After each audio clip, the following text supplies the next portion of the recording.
say apostle video no e dey ato Facebook ho ana say wo betumi emia so na e be kire wo say bia wo pese wo de ko WhatsApp wo pese wo de ko social media platform bia so a no wase o umia so pe de ba ko ya man komo no muntre na Ghana fo wo baby anso so ntie bi ena bi yo wo ya baby a right comment no ne right side no a say blue ena ye de nipansa ayese ye white and say wo be boss eno ne friend you are liking the page no sa pepe we are akoma no to aso no ye red ena ye de white aya akoma no wo na no so we mia so kama as many as possible. So let's begin. Already in Como na enkomo ewo kese pa ye enra enwumre LGBTQ+ bill no the sign anaye sign ye LGBTQ+ bill ba ko pe ehun sem bebre then this morning enkomo ba ko so wo the benja discussion no mra panelist ya manyofo abeka yense na no pay most certainly from the NDC and from the NPP ya hwani mu se ebre kokakra no a ya the other political parties reps are ready to join the conversation and so beka won bi but for now NPP NDC their reps will join us later in the program but anopay ya fast about Dr. Father Dixon the executive producer Dr. Father Dixon, a.k.a. Nyanso, the indomitable, a man with immense pedagogical attributes. Branches a swabba. 1 man soldier, 1 man before battalion. Dr. Father Dixon, then what for second year Santos Esquire. Energy media suamona swabwa for Isaac Opoku. Isaac Opoku, Manaze, and Abigail Ashley, woman of faith. And then our very own Kojo Hansen. All right, Abusafonti, what yamu achano pe yamu akwa bayi. Ade Akye Abia weekend special edition so any. So enkoma ya dey say achano pe say the menu we nya ntie no. About ya this year ya papa ya de nyina Apostle Dr. Emeritus Kojo Safo Kantanka na yie nisie ehun seseye ne yemba adwa safoa seraja safoa anka ne dome kwa benyamra se bedwani ene nsamtrefo kasai so na Sofo Johnson and I Sofo Ofisafo ene Sofo Fabna Safo so penny for tumu Sofo Pastanya komo ha papa ebusia ye nenna abusuya ya papa mo ni maame ni efreno maame akosuya amweni ma na abusuya amowa ha aya aguna abusuya mu frequency ewo the kwa Asante region amowa ha papa abusuya mufri asuminya monso mowa ha papa adofo ne empanyifo ewo ha nyina na yesia wa ha asem ne yetia wa ni anu nyina ene wa ha na niatia nisa papa ebusuya yakotokwa ebusuya papa tia so me tia sese ebusuya no ebusuya mutre pa eduan ebusuya no mutre nti yedi kan yedi dabi betu abonten penfo de dabi betu abonten na 25th of June sanka sa da no ne yakura yeja nemom ye papa na ebusuya na ebi wo Chad ebi wo Cameroon ebi wo liase afana nyina na emu be hia se betu nsa no nyina so ya ahoboa ede aba oma bagu Oma beka ya hu ana oma beja ye mo so dihia eda fom omo so etimi aboa ne akora ne ti na ye omo ma ye asote ye se eda me bimba ya hu ma wo mo ebe ma ho boa no ma kwantuo anhwa na omo nyina etimi ama ambedru abusia emma eni aso mpanyifo se ahia ye eni ye se ye betwi eda no e de akọ the 30th of July na aboa ama ye nuanom na ya papa tia se nyina no obodwa ofre wo nyina so wo nyina ka de busua ho mo so etimi aba na yaye na ye kama nti ene bigina nyina no nyina na mu hye Ghana ko nyina se eda ya de bekura ye papa ayɛ de papa bɛto hɔ ɛwɔ Gomwan Pota ɛyɛ 30th of July ɛbɛyɛ wɔ ɔno ara n'afeɛyɛ ɛwɔ Gomwan Pota yɛsrɛ nnuanom ne adɔfo a sɔre ma nyinaa sɛ mummoa na mummra na mu nyinaa mummra na dwumadie no ɛnyɛ kama na de kyɛn ayɛ 31st of July yɛn nyinaa nso yɛbɛsa abɔpi ana yɛbɛkpɔtwi na yɛde aba Independence Square na yɛabɛyɛ ayie no 31st of July ɛno yɛ Independence Square na yɛn nyinaa yɛbɛba ayie yɛwie a yɛbɛpa otumfoɔ sɛ tutu a ɔtɔ so mmienu ɔte kɔkɔɔ soɔ ɛda a yɛde tu dwa nyinaa no yɛne asantemawura ɛna ɔde saa da yi ɛde maa yɛn ɛna yɛgyina ha ɛwɔ ne din mu ɛde ma Ghanafoɔ nyinaa na me papa ayɛ asantemi ɛne ɔdɔ ne ayɔnkofa sonko a na ɛwɔ ɔmo mmienu ntam na ɛwɔ sɛ yɛde dwumadie de baako ɛde kɔ asanteman ne yɛkyerɛ sɛ ampa ɔmo de hyeɛ ɛna ɔbaayɛ ɛbɛyɛ bibiman soroma ɛbɛyɛ nneɛma anwanwadeɛ ɛne abɔdeɛ mpɛnsɛmpɛnsɛmu ne ɛmu nhwehwɛmu ɛho nneɛma bebree ɛde hyɛ asanteman ɛne Ghana man nyinaa ɛnua nti ne naase asɔre no yɛde bɛkɔ Kumase na yɛakɔyɛ naase asɔre no the funeral committee yɛwɔ ha ɔmo atia me naa so sɛ Kumase da no deɛ ɛyɛ 8th of August a ɛyɛ ne following week na yɛ papa asɔre de yɛsom yɛ hemene dafoɔ nti yɛsom Saturday anaa homeda na yɛn nyinaa yɛakɔ Kumase na yɛakɔyɛ naase asɔre no ɛwɔ hɔ nti ɛno no baabi a yɛbɛyɛ no no funeral committee for etimi ɛma me venue na ɛmrepam yɛbɛsa deɛ no nso aba abɛtudwa. All right, enti ɛyie ɛne nhyehyɛeɛ no sɛdeɛ Sarah Adwo Asafo the honorable former MP Domikwa Benya ɛde to nsɛmtwerɛfoɔ ɛne ɔman no nyinaa ɛnim no no sɛ nsɛmtwerɛfoɔ sɛnti a ɔmo frɛ nsɛmtwerɛfoɔ no sɛ sɛdeɛ ɛbɛyɛ a dewurubɔfoɔ ne nsɛmtwerɛfoɔ ɛbɛbɔ ne dewuro ama amansan ate na yɛbɔ ne dewuro saa no a na yɛapa asɛm no nnuagu berɛ na yi ato yie enti anɔpɛ yi ɛwɔ Ade Akye Abia weekend special edition yi so yɛwɔ Dr. Philip Siam Kisi. Dr. Philip Siam Kisi ɛyɛ family secretary yɛka family no a na dawroma ɔbɛmiyahu family krono. All right, now oye co-chairperson so as we have gathered for the funeral committee funeral ben so a committee and oye co-chairperson no yebeje ewo doctor ho doc me watching Major Ziminia watching about there I'm Adam over the another room. Okay 101.7 FM Jumedi eye Ade Akye Abia weekend special edition yemo akwaba Major Ziminia na so Rebecca say I'm the first time we share with you na obo adwuma pa Ghana mine because okay baby I'm 30 na also we are from there the American say yamin shira amen amen yamin shira won so ene yahwefo ne etiefo nyina se mugi edinti mote se kase fidie ye bia mo pentem ebetie yen sa pepe chopi ye ka Dr. Philip Siam Kisi a ye ba no Apostle Kwadwo Safo Kantanka busiemu a ye behunu se we de wanimu a oye hwan ye ka se Apostle Kwadwo Safo Emeritus a oye obi a am se oba ma Ghana man ye nyina se hwe Ghana abakosema bibini a otimi eye shen a mini mi etimi titram de ko eba o hwe eba shen a wo bo Africa obi edi anase in world crown untimi ni dimfrim osan yo obi a eba eye akuayo am se on so akwadum ono na timi ye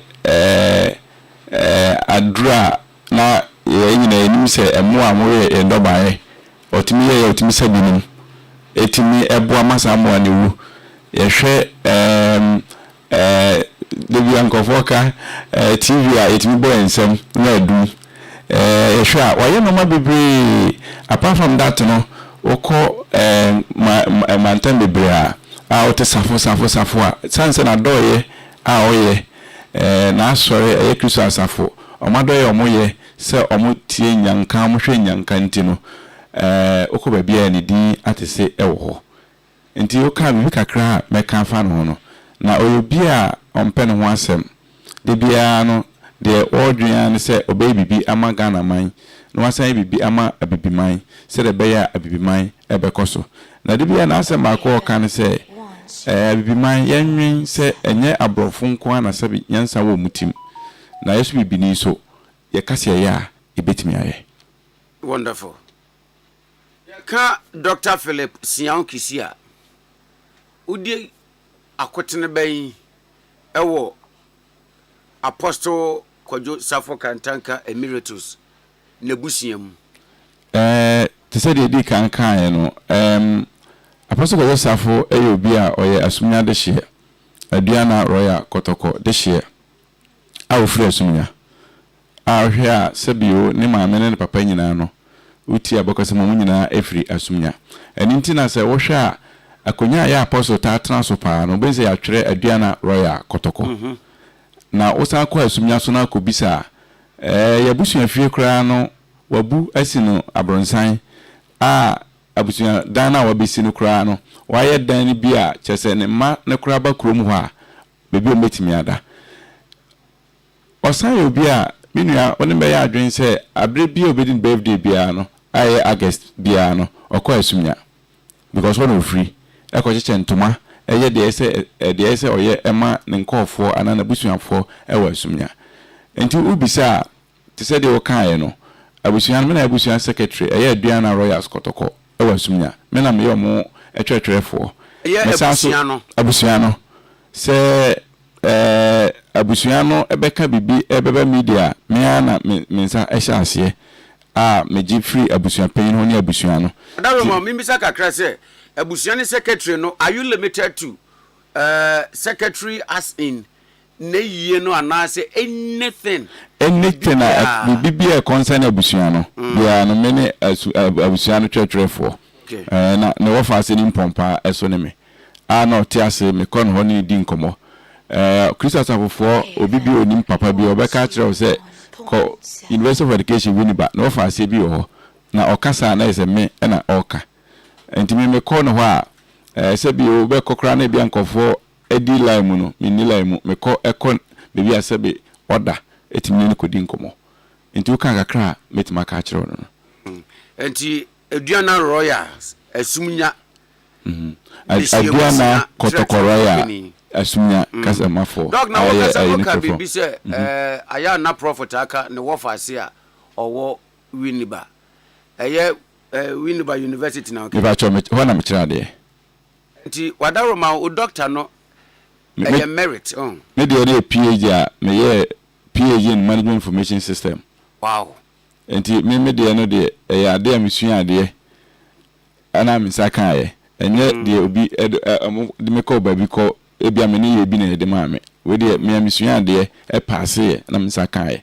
Nti me PhD holder. Ye no wo ka say Winneba University additionfo ni tie a wo mu hu ne se wo mu lecturer Pepe Dr. Philip Sian Kisi ne ne kase. Yes, apart from that no kra the entire university no oba ho a ye wo directorate be a friend directorate of research and innovation. Me na me coordinator in charge of building capacity. Wow.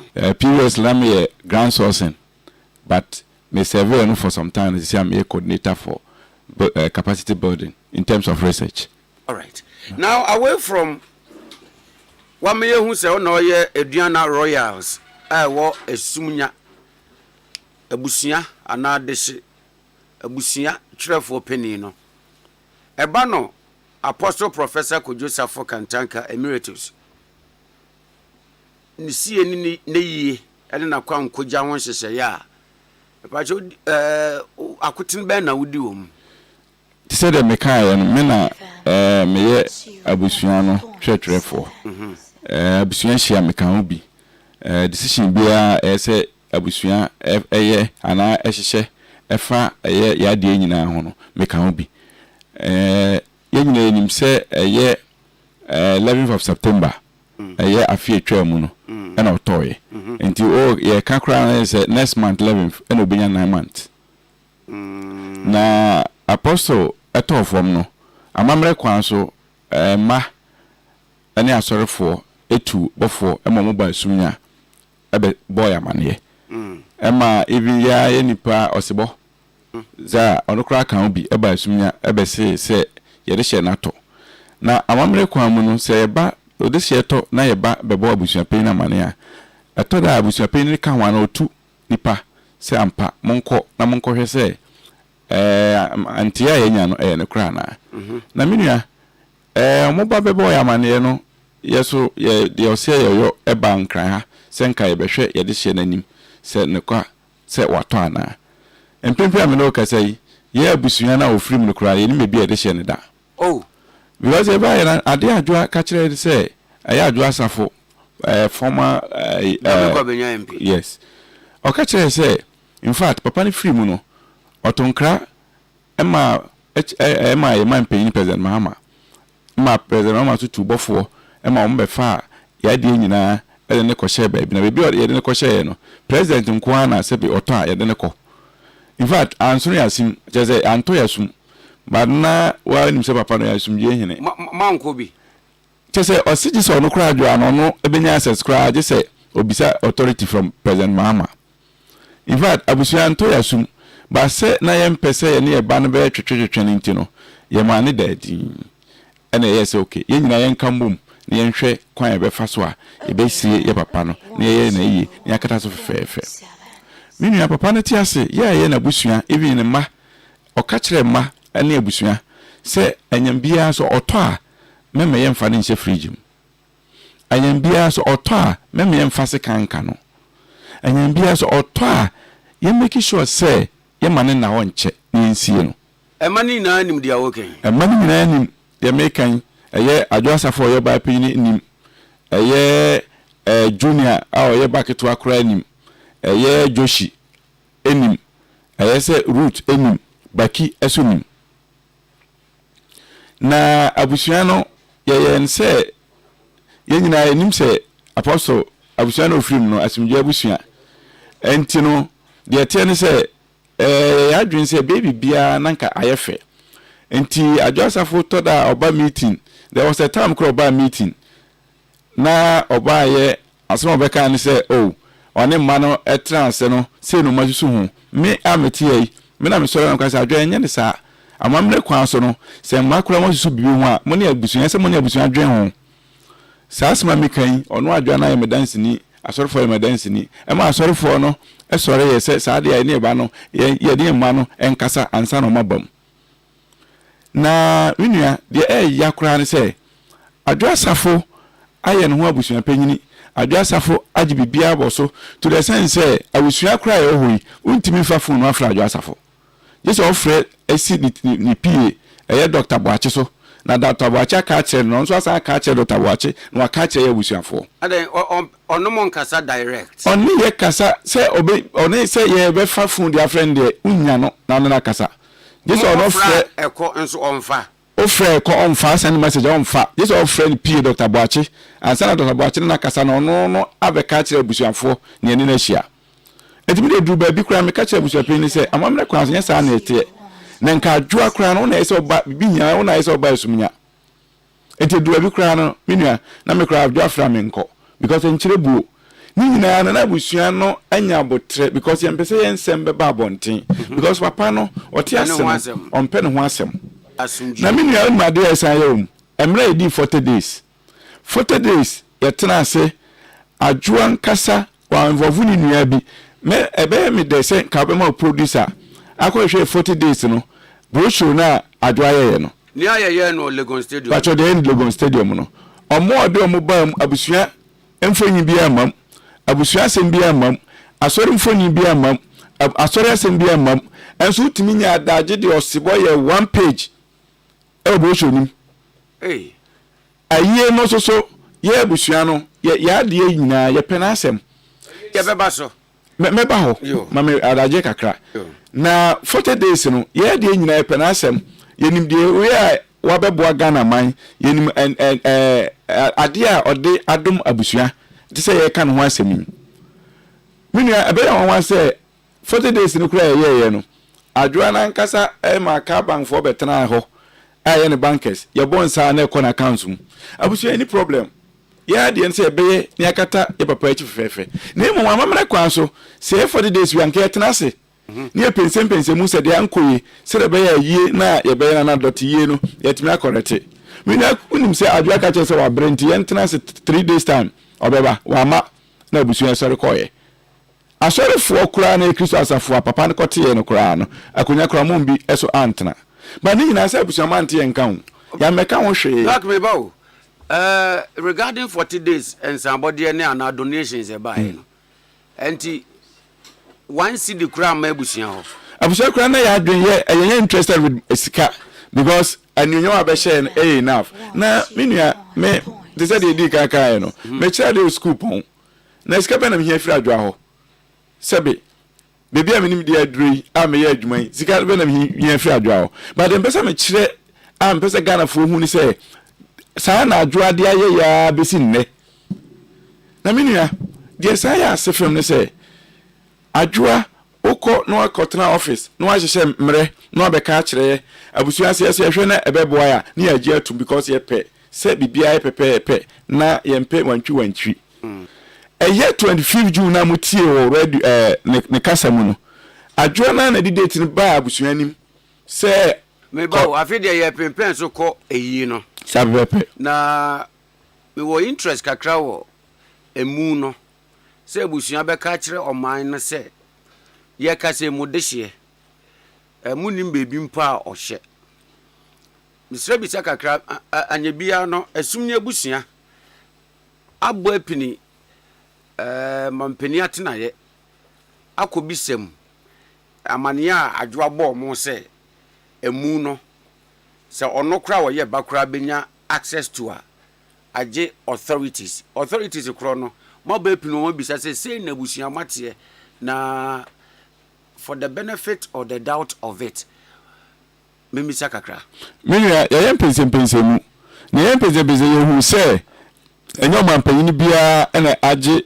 ye de hye no e de na hye baabi na adwoa no na de na kohye baabi na de ya kura o mu ni se abusua e fine out na ya pense mu no o de ne koto ho no me chire mu se next man be 9 months no adwoa asiwo empremiensa ne mpo aka mamre mu no sebe se obito a onya obrempon e de se apostle ko Josafo ekura no aka mamre mu no nana unim se aka mamre mu no ye ko abredi brebia ekohwe se ni namu ye oh yes eso Josafo ensi won kohwe na ni ma de sa ya asefem ni nua no no papa ne de omo ba wi ase no apart from Josafo no obi ankasa mfa na ni hu ni papa me kura pa na me ka chero no na ekye meeting a ni nua no adwo nka ho a ni nua no no emehu se ompapa mu hu no kura no eye omo ya enso muntimi nka abusua hu ye emana aka no so kura hu bebi papa ne hye bare ya abusua de investigation ahu bebi odna akɔhye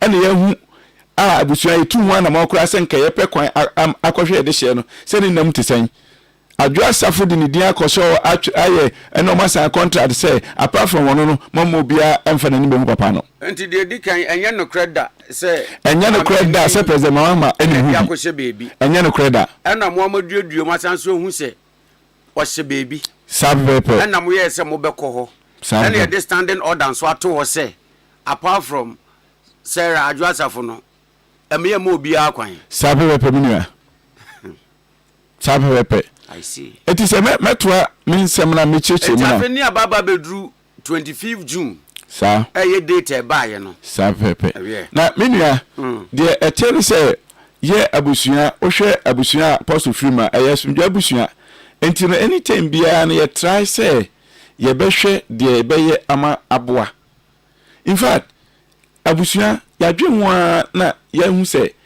papa ika se man hyemu nche but abribia be pin adwa bia because san say on na de na akɔhye ma omo bia kwan ma nya access no abribia be pin adwa bia no the date aba hwe on the date by December senka December no yenkosie no ema abusua ye tu mu say ye kura no bebia o hye yemfa ya ni hu ye no ya bonyo so now the date no ebedu wa on kan hwe awusia epim na no ama excuses no asama another date on kan hwe enti 25 June no ene ndo kan say last date or dia ba abusua osere yanyintum emma abusua kan ho emma ye kotumfo ho osetutu ho eko na mane date na 25 June no eno so ebe pimpemba yente adwanka ena abusua ye frɛ ma no se ehia mo eni omehia minua eni omehia o taifa papa fi ho mitinam timbi emma no 7 no nipa 4 ebae emma miensa ne bae ena joshi ene baba baako ebae adwade wa ma na nkrete ye ne se ne hododo no ba no ya we se mu hia o ya we pass hia na ade otade ye ne se ofre ne se opese oni ni hia obemo excuse ada so yare ana otukwan ne mo oni de pa abusua oni de timi frɛ se yimbe hia no ena me kan ne se na amamre na achia entimi se na me nko because owi amamre ma enye ba ene frɛ na abusuafo ana papa abusuafo ene papa abusuafo ena bi se etu a ye frɛ ma awe de me nka se me de san wuti sa na te me kai meje free mu sa ye ho na abusuane frɛ ye se ma no mpese o mu hia ye enti man ya dwonwino ho anaja akwantu nti ye na ye hwɛ ye o mampotuma ye se o munum se ye di pa ewo miamia nti ye nhia na omuma ye period bi se between a free akosi ha ye nhwɛ na bebi ebenya kwan no nti ye keka yetibo ho a ye si gina ye na ye de to wo manim se ebre ninie a ye ho beba kwan se ye ma wo mo a no mso wo mo te ase ene se ye na ye kosia ye ogomua odumase na menua te se de okan ye abusua no ye kra de te ne se onu mum na de bia no pese ofrɛ ye na ye mum ne yentimi mfrɛ no na ni pokura ye mpemfo no wahu na aya na asefem na wo abusua pe ni kra hia no se opese obehia no nkran akra na je se ofrɛ si ne pie ni se dem kan ye no na ono so kra no pa na reply o ya fasa titi we mo nyina menua na abusua ehia ma no taifa ema me bom di nyina no mo ho ena eni omu nyina kan se 20 feet na mo de baa na yedi kan akọ otumfo ena na akoka enti no ye pese abusua no ye pese no mo edwen ho na ne Monday ni ye press conference ni edi tudwa da ye pese ye sie papa no na empo de abusua de na ye edwen ho ne se o se ense no brempon ayi ni ento brempon wu a ye bibi ye fe bi dotiye edi dotiye no obeye na ayi no no apɛ baby emanada so ahu na wapɛ mmere aye de kan se ye economic skasa ana funa right no enti abusua ye sesa de ne be na so 20 feet no na ye dotiye na mmum ya pɛ mmere na ya ye ayi no ema man trance enti at the meeting no ena mka kire man se no eto da mo ba na mo ne abusua ya ye be meeting ye be wie no decision be take no na mo be na adwa so the decision aba no about to agu enti sa de a mo nsensan enti at the meeting mo omo ba ye ni na san ye emema na papa no wo mo ye de hye no wo mo omo nyina sensan ye oba na okan ba no omo nyina sensan ye emre ba mukura metimi de signature no ene adona akyerɛw ye nya bianke papa me de copy metimi de amamo enye problem na ne Monday ye se omo nyina mi nhia na enye press conference a adwasafo ama but abusua ye koso because sorry paying for Chris asafo sorry paying for nyina baaye ema no bi baako ebaaye nti ye toa so eya announcement no adwa ti say announcement no 25 ene ade akye na ehu newspapers mu se da ye besie ye de hye no eye 30th 31st na first na 30th no ye besie no na 31st no ya ko independence akọ ye no na on the first no yakokumase akọ na ase asore na menua o hwe visible July asem na working me ka July asem no and you say you free June se si and ono the choreographic mu ese ye be ye de hye no ebesie no eye 30th July na ye na ye no 31st na on the 1st of August yakokumase akọ na ase asore sa na the graphic mu It is all share press conference here mobile yi. Osan ba ye no osan be dane na no. Instead of 30th and 31st na and first no the ba graphic mu no. Mo tie press conference you say I say you be see this year no 30th na 31st Independence Square akoya yi no na 8th August yako and no more drawn attention to it.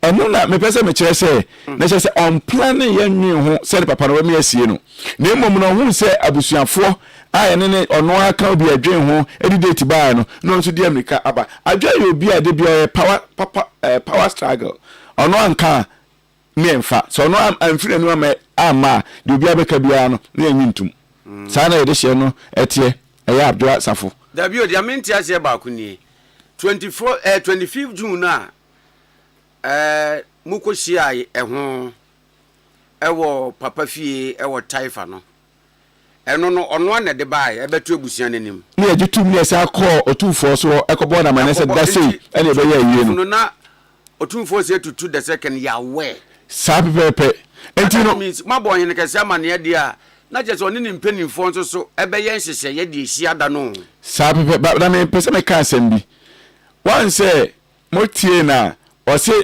30th and 31st no any 1st August no otufo na man date no July no otufo na man date no na me pa cho akana mamre mu no otufo ma date ewa yie wona wo date ko na ahwe na waka kire say me kura me ne me ho agi se me mpemfo ama me kwan se me mra yie ni bi sana asantama mretie enso nim se adwa press conference no ebe ka kire se otufo na ama ni date number cho otufo otukoko na so me boni dia na mamu so o ma date dabi enso ni kontompo wa ba ku ti me ka kire busu aso se me baba be so me dae o si date ene de wo pada ya o be so date no amfa nya adwuma ene o da o se otufo na be ma date olma date a o be so no dae na date ben and the just adwa na ebetimi akirem because of ka kire busuanfo say wa man date enti sa date na papa be no o de beba abonten wow and san on the 25th June e baaye enti ye kura adwe ko si so say ene bi 25th June no ene da date so na ene de wasa ba be announcement say 30th and 31st and graphic de kura ka say 1st August no say wasa san de ko 8th August enti Eduana de shebusia wa asumunya new date here wa press conference de abaye ye July ending ediura August mu no eno de wa mama mane ama mo nhia minua na o hwe de adwo ya sebe ye the date biography once I press conference aka men tibisada ye se date no wi akọ krata manansa anya sanate say mo bon wa mane ansa na de ubo for nafa ba say uhu say 30th no 31st no e biographic mu ansa na ko gina wa press conference na ni ma de ya wom e ya asefem mo de mun tie press conference ne pa wasi asumia ade hye aye de papa ade hye no e wo press conference na se mi nua na nya ne kure me say am press conference kwa me kira ade na busu apeni e wo ikrum asumia oba peni no wa asumia abusuafo nyina wa asumia enso adwo timi gina press conference ni gina Ghana fo anim say ye abusuafo yete press conference na se ebia na ebi ko yo obi ani okoi odi ma wan say aninti say mu video na wan say nipa no wantimi wan say nka ye press conference dia obonko fo ni dia na ye de camera to mo so ana meboa mu bi sa dabi enya no kre asori mpemfo kra na okasa mo wa ase no Sofo Johnson and Pastor Nyako Okaze asori for antu omo se omo nko omo na omo de omo pe because one way the other no omo benefit from adwa it is asori mpemfo kra si gina bi say omo enko sa press conference no because papa reti ase no omo mu nyina hu say ni kromo free asumna e ma bre bi omo ko afidura na odi ne na woda osomo omo ko enti asori for na ma eye emanati asese se mo amanu mabusuafo ameka muma ye meet bia ye maase dog we do adaroma concerning asofo ne de no allegation bia bemu ha say here say the omo benefit from adwanti probably omo koye out of their own volition no wabra so ne nya we mesre say eno de nka until we get the church to confirm say no me ka nipa mienu na omote ase no bomudi pastor Nyakono mame ka na minchirem pastor Nyakono ne ba tena adwa nchen adwa na ni secondary school adwa na ni university pastor Nyakono ena menenu minia pa e ko che ewa orufi asora fam ena msifiri abusuya fam na onim se ye ka se onye invitation emaye 25 no ono ani di kura no a pastor Nyakono omamoche na Polus eno jeje meaning say deliberate attempt say my invitation no mistakes about me ntimi amfa nkwa abonten na nkanya wanwa wa odi ye twa Polus okay na say ni pa ya ko so sa at press conference ase na adwa timi agina Ghana man anim etwan kontompo say asorfo na soma awo mo me pa cho say mo dem press conference mo media people mo yem pensim mo soma mo producer onko asorfo no nko bi say asorfo no etu omo say omo nkosi omo na ma na omo personal interest ti omo kokotena ho na menua de say asefem ne say nana say wa to him say apostle aduana ni because oje na konyo transfer twerɛ aduana royal kotoko press conference no se mutie ni ya adwa se bi oni ma me owo no ofuragona ɛna ne papa no ne papa achi omo free asumnya na apostle onim amamere ento onim se yawo na ya santini na bebi ama me free no ɛhɔ na obonton etina wo adwa na be che papa se ya papa so ya aduana ni no wo na be che so ya agona ni etinya ni gwa se na gu papa enya ade a wo hyeda so be gu papa ni mase na nka meni me pacho wo na o kire papa bebi ofri na papa na kire bebi ofri meja na kire me bebi enti si da na waja kire say ha na me free na wo o personal interest wo ka kire o papa say ni ma me agona ni na aka sa santini ni ma me agona ni a na de na be so kire na se so so free agona yeah na papa no wo ba wiase na o so nsa kire say ha na me free no wo na be kire papa ase enti adwa hyeda say obiso ogun papa ni mase Well, na yeso abusuafo ye ntena se ema ade apostle abeye amagana man e baba ko emfa nguna ni mase enti na wutie press conference ni mu a another eyibia eyem the pass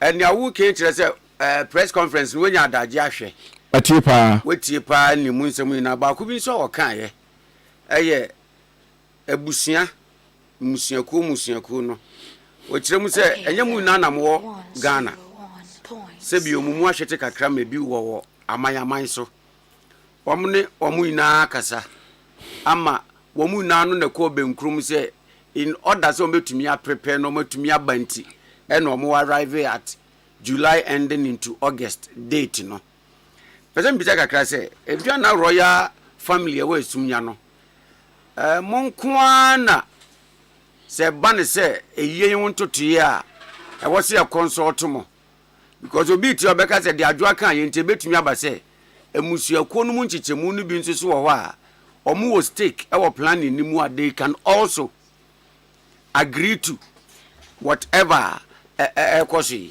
mini e da se pa mini a se bema mini a me da se pa se ye nyina enim se eye bema ene oba ene hia na wo oba na bema no ene oba no mbehia awo oba no me nim se bema ene hia ene oba ene hia no mo na ka mamre mu no se ye nyina nim se bema ene oba ne hia no mo na meboa na ka mamre mu no omumie no na ma hia wo no enye ma busuam na aba na ma wo no free even though be external family and sometimes so no me met my person ene ana mehia metuma po asem na say me po asem ntin metuma no abeba abusua no correct eno nche say me ya abusuani na e ka abusua ya ka abusua oba no ne maame ene papa firi Cameroon for ni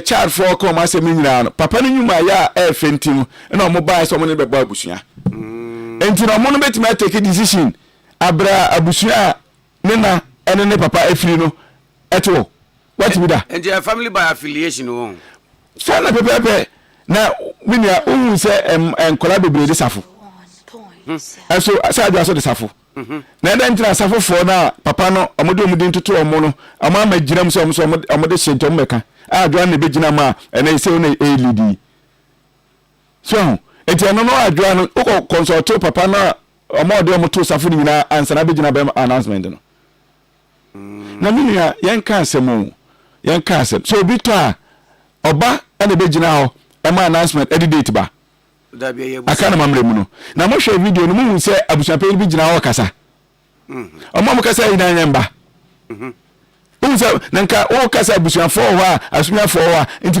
komu gina ho ankasa de o kan nyina nya ne kure de adwe kan nyina ne kure ono akotra ne chambers wa na wa hyehye na waba na wabe impozu ewa abusua so na eno na ye ka chere se amamre ye nchia no nyesa na mane etie enti they say date foforo ya abai abusua bia ne den date foforo ya abai de abusua ye nyintum na onem nyina ya adwen se abusua na di date ba impo ne se ba o pese o sesa bibia o ko abusua enchen na akosere enti ya abusua de esi 25 June no ene ye dotiye na ye kura na chi a ya pemre na yetime aye na yi kama na enim se asante amamre mu kura no minu ase obeka ya se obrimpo wu a ye doti ye ni wi na toda kura na ye yidi obesi na nan mu na ba gina ho aye na yi kama enti die enti na adwa wo pre a wo de ode 30 fa ba usie na de che na waye na yi uwi na akwa na ase de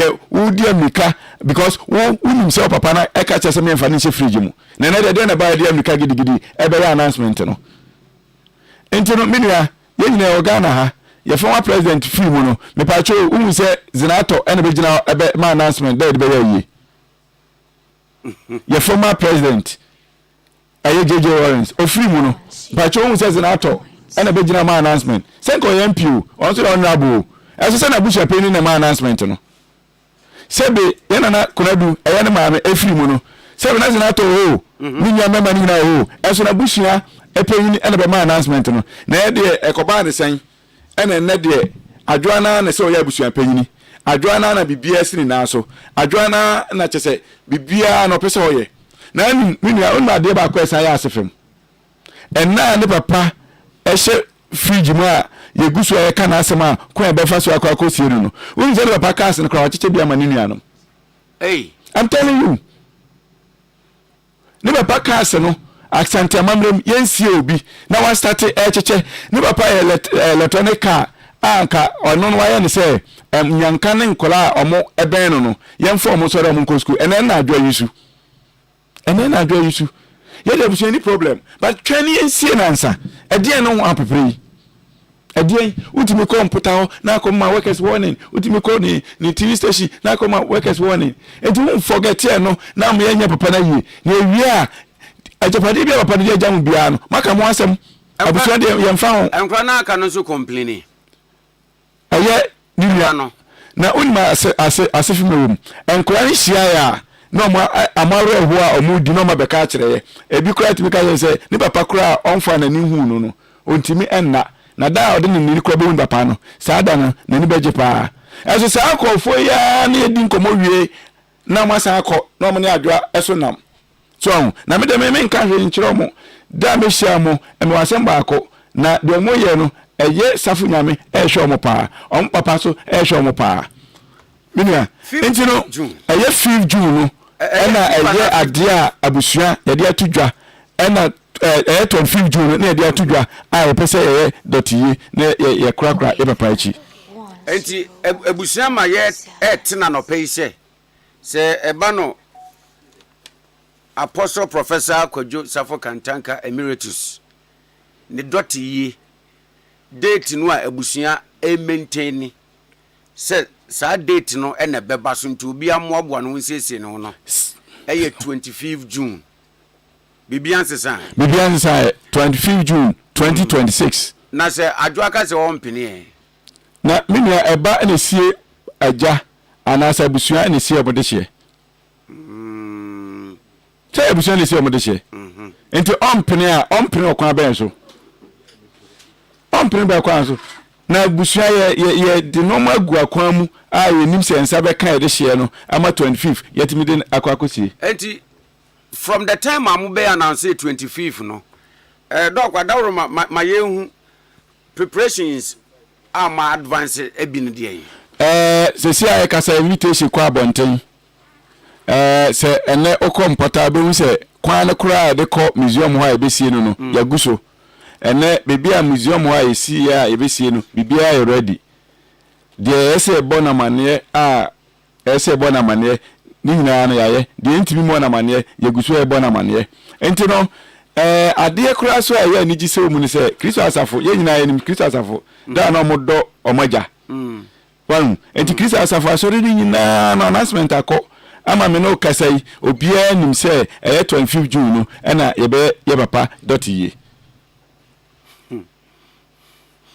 enti say no in the mind of Ghanaian no a opese obeboa ma ye kura papa echi kama because of the nyuma pa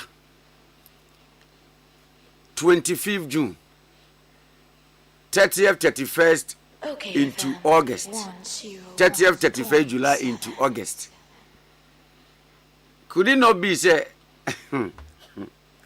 Miria asema bi say somebody kan you ano say eba ene sie eja ana abusua ne sie omode hye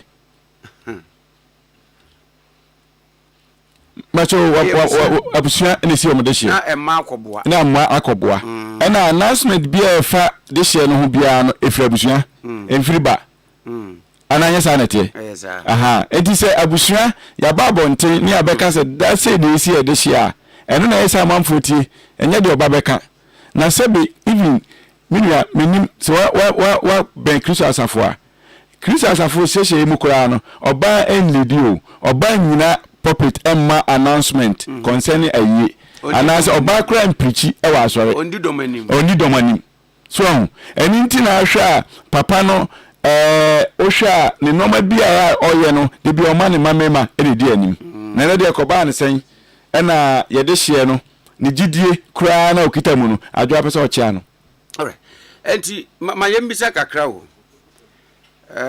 se we no aba ne sei no 25th na ebusia aye ne se baso adwo anso so afre press conference follow up to daily graphic announcement by in the coming days ye benya eduana royal family we sumnya se musumu be ye press conference ibi na mama omani na ate ada se mudie once am agree on 25th ye date adwana ne de ba ya mokohia ye wo papa fie wo taifa amu na mugitum no maji atumanu ano no muni ho asem ka bia biom se mo twen se no ya ya adema eye enne anase ochina abusua so ye de communicate beba na ya mamfo nyina te se 25 June ena ya abusua ahya ye pese dotiye enti de omokote ye ana de omati bia no omomongu because the press conference cry kan ye say omokote bibi kura apart from the abusua ene asore ene manu kan no so omokote bia wo abonten a ema omunyintum enti no te se de waka no enra no ne enya awe de ye anse hu se nam social media se oye press conference enti abusua so ye kan ho abom na yamaga na fo so ahu se date abusua de bae no eno ano na date a omote no omomontungu because date ni emfiri abusua emfiri asore ni mo hwe adwane asore fo ntena senka sembia asore fo kura no otimi invite asore fo emo mukotena ni chambers adwa ma otimi invite through Dr. Boachi emo abusua fo kotena ni chambers adwa emma 25 no corona asore fo kura a meeting without our absence communicate to them asore for a minute say eno no pese abusua ye ni nyina kabom aya adwen say ye be na yi na de ba ko so ya no say etoda say abusua fo ni wa no ko sha asore fo a o say oni abusua fo dwen ho no say so say oni abusua so sia o oni asore fo dwen ho no no ko mo ye say abusua ye ni say te say de na press conference a ye ni ase a otimi si ne bo say ti ase no sa pepe na adwa ye abusua no mu nchiche ye betumi aka say fa bi ene na adwene bom dabi na ote se abusua ba bontin cheche no mamu no what me say abusua bi atimi aba bontin say yeso de ye ne de hye because abusua bia ntimi ma abonten because apostle apart from asumunya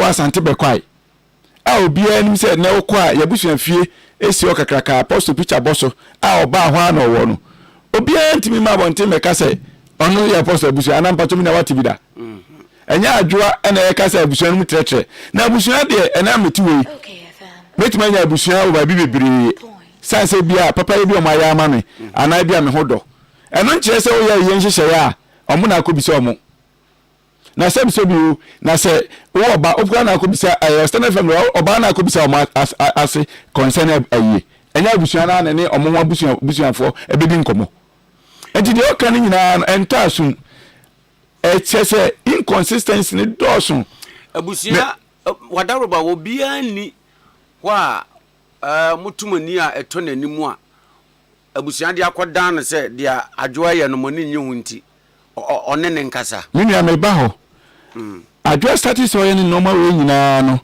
ye de akọ nkofo anim omo ka bi organ ibam meka wa video so say even president nkofo kura former president kura akọ nanim ofra adwoa several times adwoa mfa wanko meka say wa video so adwoa nko nukrem so onim president kofo eda me pa cho mon frɛ na mo misa no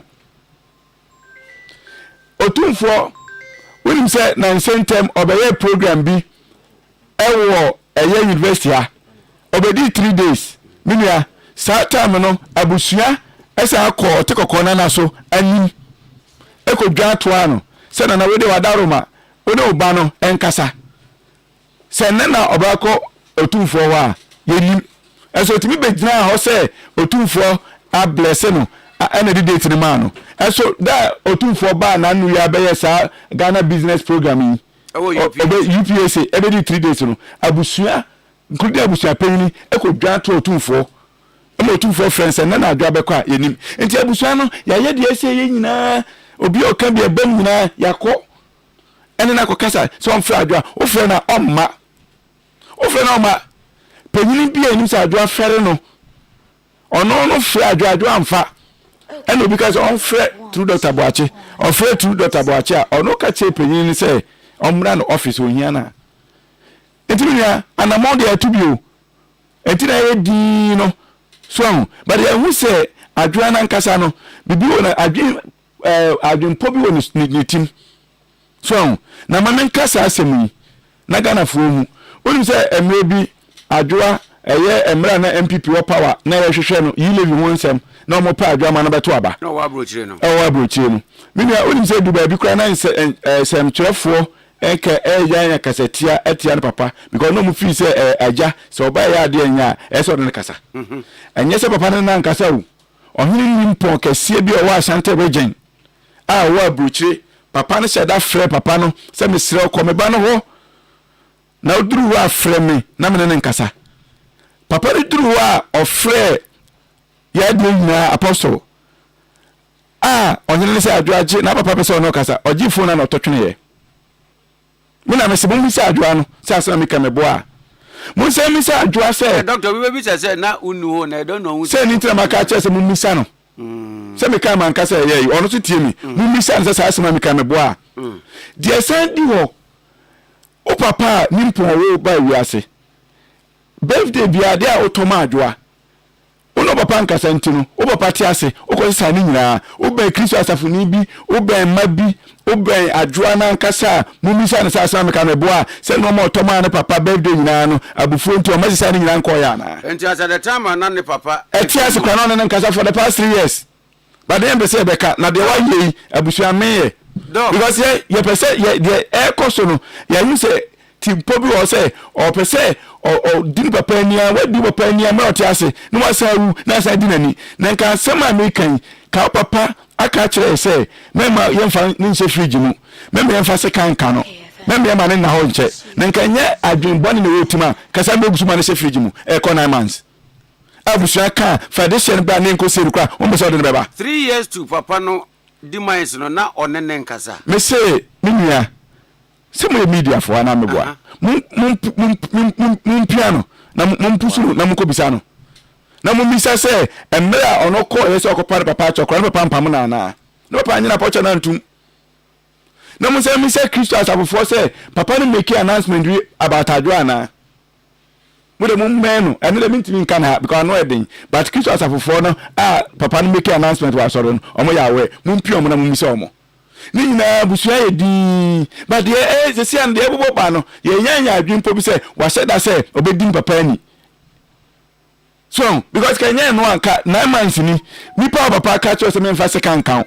ni papa catch us member ye man she fridge mu nche eso na me no ka say papa she fridge mu say this aka no kura busuanfo ye nim adan bone ben me de me gina wa fidie so say papa ye de hie no say adwo ye bone a me gina Ghana for asere Ghana for say mon ko adwo na mo ko pa na cho say bone bia na papa de on fa nche no no mo ye ho kwa na nsan kan papa ni nkosie no because mo de asfem minua asfem adan adian minua sabi o man panyi kura ohui sabi se na aja to a ye man panyi be hye date ye man panyi be enye na busa panyi ono kura ni die be ma eye abusua eso wo adwoa ye ntimi kura na afrew just afrew tu yo pie na sa na wiase ye no adan o chen nipa adie be biem minua de ese ye bia ya ye me say find out from President Kofo aid say abusuan ma ho ana otikoko so se mo be pekwan bi so a mo find out say abusuan ma na nim ana so oni adwan kasa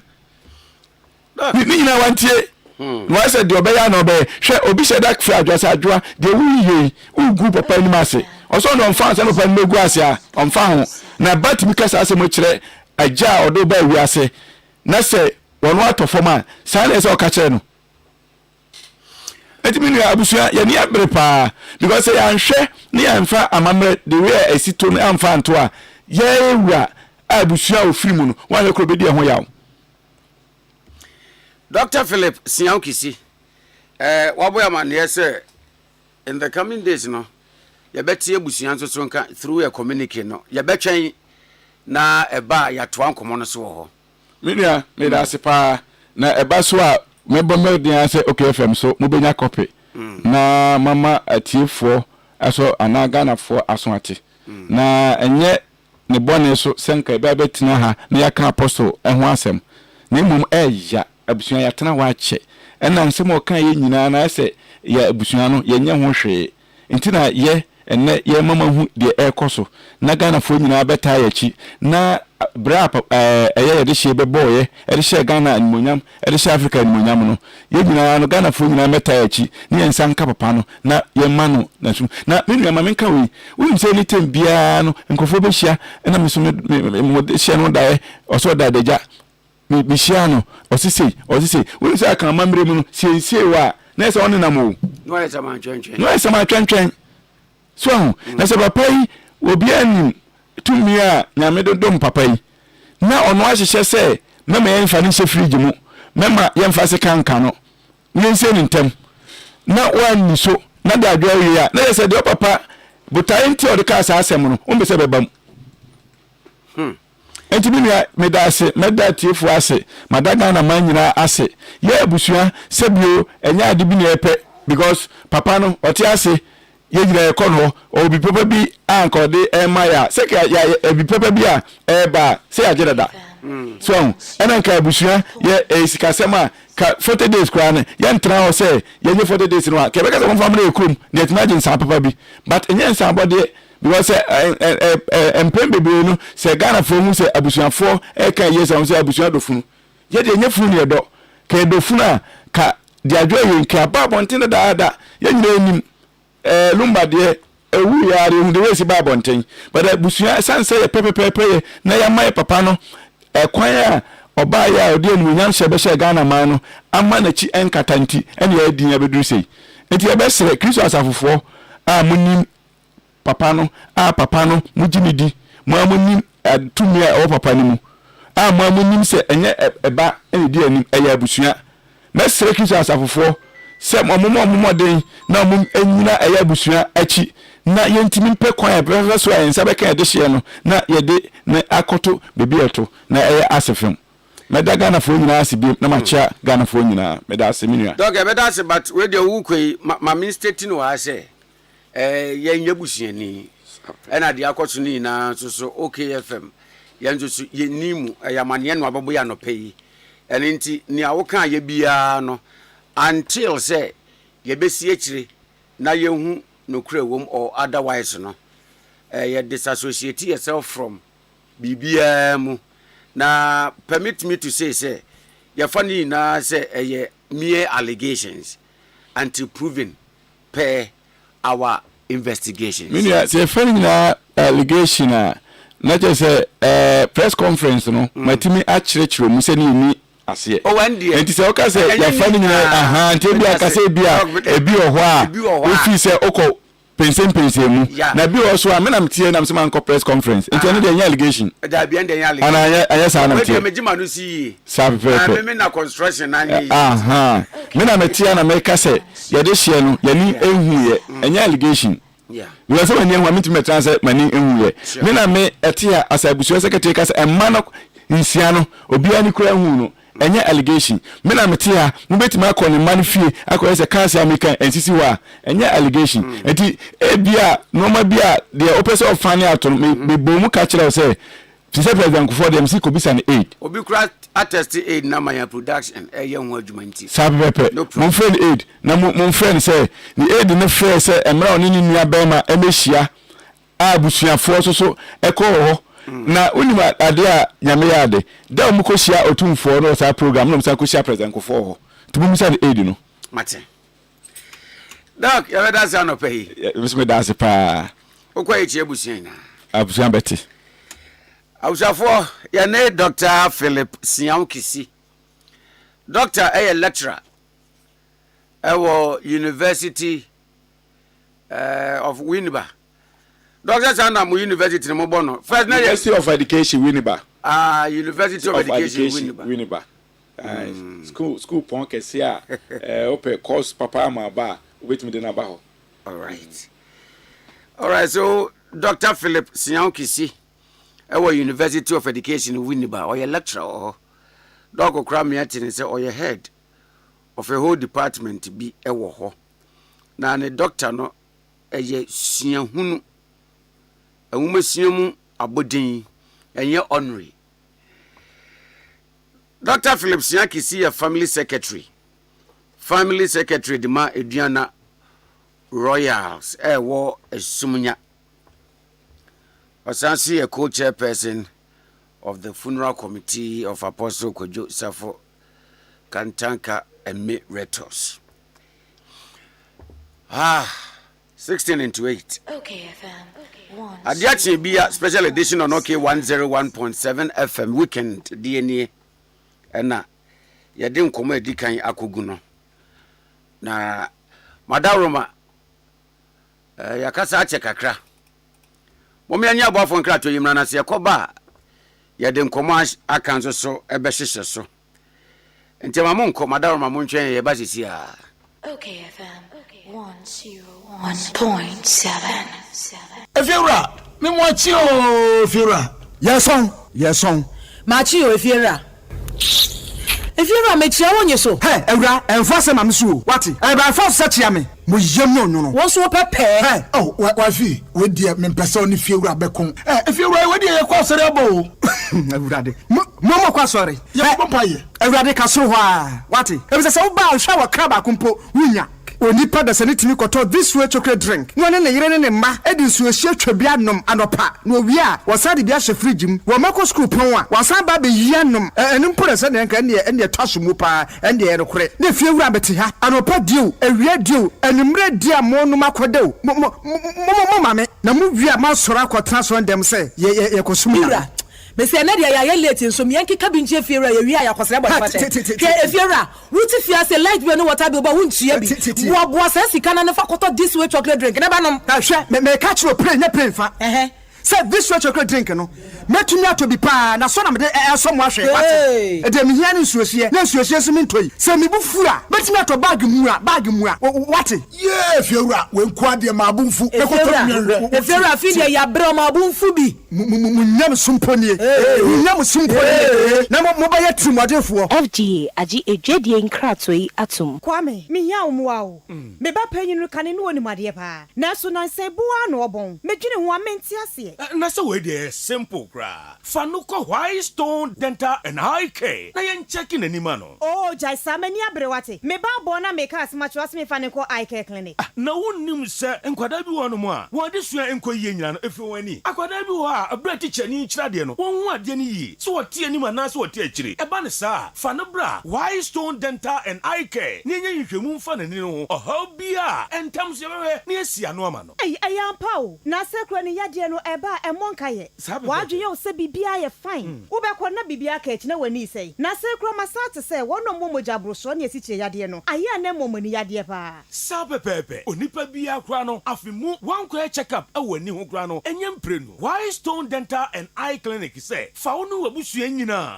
ebra na yenya hwehwemu emfa moni ene mo se ho ohaw bia no yebehwe na asia no de amamo ye wo abafun fidie ultra modern diagnostic machines ahodo a ye de yesa nhwemu no ye dwuma efon so de wani wote enti ba ye beje o fel so White Stone Dental and Eye Care e wo East Legon ye be MTN office kese no free wo 024 225 1983 and 024 045 2992 White Stone Dental and Eye Care. Wenni ano kania.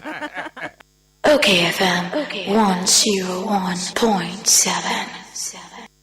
All right, we have 4K 101.7 FM. Suni, mami say no more chaba pamasima edu no. 20 into 8. This is Ade Akye Abia weekend special edition. All right, in the studios already. Manuel Darkon, a member of the NPP communication team. And as we await Ibrahim Issa from the NDC, my member Manuel Akwaba na Benes Panki, YMUSC na Yentwaso. Manuel Akwaba. Na boko die. Twede apadom. O adjust to microphone ma me kakra. Oh, okay. Yeah. Manager, yeah, good. Okay. Good. All right. Say Edem. Baby, ofi boko die. Twede apadom bibi aboko. Aka yi Rajon Dramani Mahama ne NDC for so de. Ah mo be. Nyankopon de wa ne de. Ma me be 10 minutes won. Mate. Na ye say unua ba be ka yensa. Mate. Now let us applaud you say we do time so. Oh, you're prompt to time. Looking at time, you communicate. Yeah. And now, why are there? Yeah. MPP for Subano no. What's it? MPP for Subano no. Any day way. Your Subano say, anytime I gonna be free, bia. Yeah, just so. Emre a fata sunt. Aye. Right. When did you born, Kakra? Kakra. Enye pimo ba kakra. But I said, now you are say UEFA Champions League, Basso. Yes. Enrique, and Ateta. 1 hour, Kwamano. Arsenal. Even though your enemies as Chelsea, dear. How was Chelsea? Me or Chelsea. Me. Bambi call retire kakra. I feel na. I say, me pese me sa because me so my entire part we can say team ni hunti. I say na say team no egu. Me twe kakra bi no. Enti pese me sa esa me chibana ye nyina beboa na ye sie Chelsea. Enti even though no Chelsea ba me route say Arsenal omodi hi ache backup mu a na say ya na nyame ye omadom amomoje English Premier League no. Enti me I'm rooting for them so at least omon tasty Europe so kakra na imbalance nti omunya can say England ba ko so omon kwaje we so anti I'm rooting for Ateta because second ni there emfata enugwase yaso yase emfata okani but Ateta so hwe ni mo ya aso ya se akania ofi agogo enti Asante ajuma agogo ana very nice me das me ba what enti ebusia ne ati ni Manuel Darkon, a member of the NPP communication team. Yaw Breja watching joining live on Facebook because a nice edition watching you live at Trede. Yeah, we are grateful for joining this morning. Co Kerosene. Hey, was watching you live from Akokwa Mount. Lovely Mama Agata of Sunyan Zungu. Omane High. Go, thank you. Benis, you know what, Dogby? Radimidas watching us all the way from Switzerland. Thank you for joining us. Spanky. Nana. Abokodiye. Anyami adom me ho ye pa. O de wonye say MPP. What me new time so. And you jama manjofo no wa yo wa manyose. All right. So manjofo ya by we have quite a limited time but yes. Okay, so and now UEFA Champions League finals. I want something to say. Now this time around you're born 4 p.m. in terms Nana, you for watching that time in Sida because normally I 7 p.m. and you're ready born. Oh, Devi. But almost said a clear reason to my bet. That's the time almost due to 1 or 2 reasons. Or much any time no they are back early kick off at 4 p.m. and then the game no basso. Now referee OD game from Germany. Daniel Sebet or experience ye pa because Champions League we did even 7 semi-final matches ni because on handle ye. Into a bad experience will be on your referee will be intimidating no. And I'm hoping say and then you been a good officiating from Daniel Sebet from Germany. Game no heading. And now on say Arsenal 4% omudi eka abakwa say me teams are on Champions League without tasting defeat. Omako unbeaten in the Champions League. Your teams go home Champions League and abro man lose game. Okay. Say enne Arsenal team win here. Omudi akasa teams no ho. Out to say start here. The side teams need and also say Arsenal beat my journey on a team journey because your teams be on my Inter Milan edge in 1964 without tasting a defeat and also lose game. Ayas IAB 72-95, Nottingham Forest IAB 1979, Liverpool 81-84, AC Milan 89-94. After Rest Belgrade say FNO Krevna Vesda. Almost 1991, Olympic Marseille 93, Tama Bedia Pele, no Moje Champions League no, Oman lose game. Omoko competing Manchester United 1999 2008 on say Silas Ferguson team Manchester United achieved 2 times 1999 Omo record 6 wins about 7 draws Omo lose game and after 2008 so Omunya 9 wins enya 4 draws at the J Omo final game against Chelsea so kaisa game no and Omo twice na Manchester United aje Champions League or ye unbeaten team papa no Barcelona 2006 the final game against Arsenal and share no 2-1 edge Bayern Munich in 2020 or the Champions League we lose game after Manchester City in 2023 we lose game or Champions League both group and knockout stage we lose game and Real Madrid in 2024 also Champions League one lose game it is a Arsenal Gia wakasa teams who might be Champions League or moon tasty defeat but we now United now I just a record we do now my 2 your teams do my 2 it means why 2 AC Milan 89-94 okay Liverpool 81-84 Nottingham Forest once Ayas twice 72-95 inti my idea but Arsenal so beat my but a game on an ending a next match no both teams because a most attacking team and the best defensive team neighbor this year Champions League PSG has 44 goals.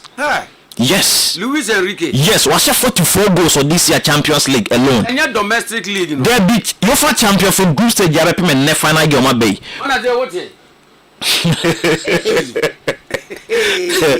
what it. Almost 44 good goals.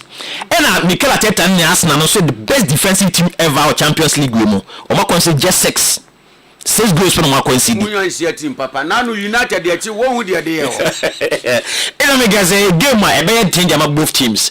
But Osha, Pierre Mata Kromono, a good day. The likes of Victor Sakarakskalia, the Siri Dway, and Osman Dembele Sankwadami and Sano. Only good day, and the first be anywhere so much to penetrate. Yes, and Arsenal so very good midfield and good defense. How about what Champions League matches are unbeaten? Makon just 6 goals.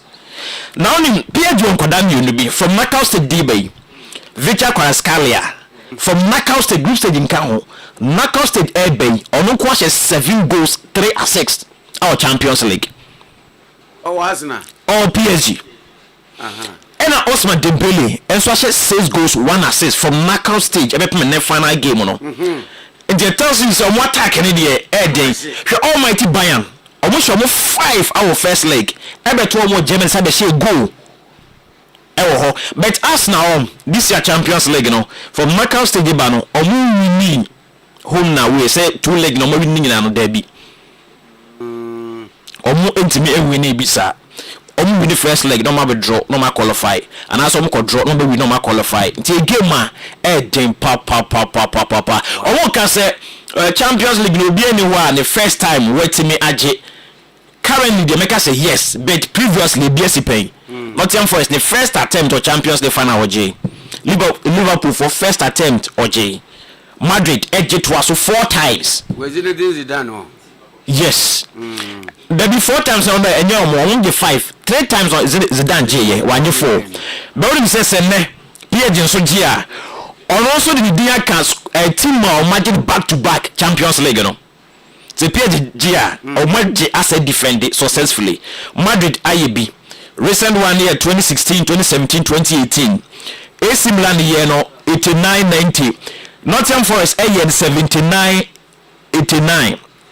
Omo and after Liverpool 77 78 Bayern edge to us 3 times Womo edge 74 75 and 76 and after Ajax 71 72 73 Inter 64 65 Benfica 61 62 Real Madrid 56 57 58 59 1960. It is said that PSG not teams or Magic Champions League side defend successfully no almost the mudi aka hobi said the Arsenal gia no so the aka teams o mako beat the Champions League no omo nye chesi record and then numre the ma game no mo yedin but now to be honest 2 coaches no about experience be no Luis Enrique when him saying Ateta Bebri my football no full of uncertainties be get me see and that's what the Christian music because I'm EPA kakei yes the person kwa didio yes no mo kwaji we kan ho de na Arsenal and PSG you know in European competitions all competition in Europe almost 8 times Arsenal win 2 PSG win 2 and a 4 I draw yes me ni unimre kamema yes no nya bet on the skip 8 times and almost Europe 2 wins apiece and I feel 4 matches no I draw. Wow. The 9th time we be here. The way we know on the winning talent be 3 against 2 and I draw na 4. Then na ba ko be win e draw that. Game because Osha matches now man focus say Arsenal unbeaten this season Champions League there. Omobeje don't forget say 2006 Arsenal ko unbeaten Champions League final game lose to Barcelona. 206 no me unbeaten Barca and Kwada share final. Now this season so red football no teams be unbeaten on Manchester trophy. Benfica oko Portugal you say Marudo do ko unbeaten league no but Porto the J league no and oko Saudi Al Hilal eko unbeaten by Al Nassr and the J league no Ronaldo team the J league no Al Hilal unbeaten on those game but Manchester league Bayer Leverkusen last 2 seasons Europa omoko unbeaten final game Atlanta 3-0 oniswe ntimi anye Manchester United eko unbeaten Europa ama Tottenham 1-0 final game so okay it is Arsenal for so much unbeaten no when you careful because unbeaten now final games and time FIFA be na to be careful a game ma 18 but me make us say a 60-40 in favor of Paris Saint-Germain 60-40. Yes. Player for player. Player for player. Any opposition on which from knockout stage at the Eba. Very difficult. Last season, PSG Arsenal a few more semi-final. Ocean 2 and Sabesheno. Ocean 2 and Sabesheno 1-0. Yes. Obas na home na way last season semi-final. And then we the abedwafo na banti. World Cup then they be call next week. Next week they be time up. They be nyata be ko na boy your friend game na wie. Ai na that's answer yes. The yes. Last season.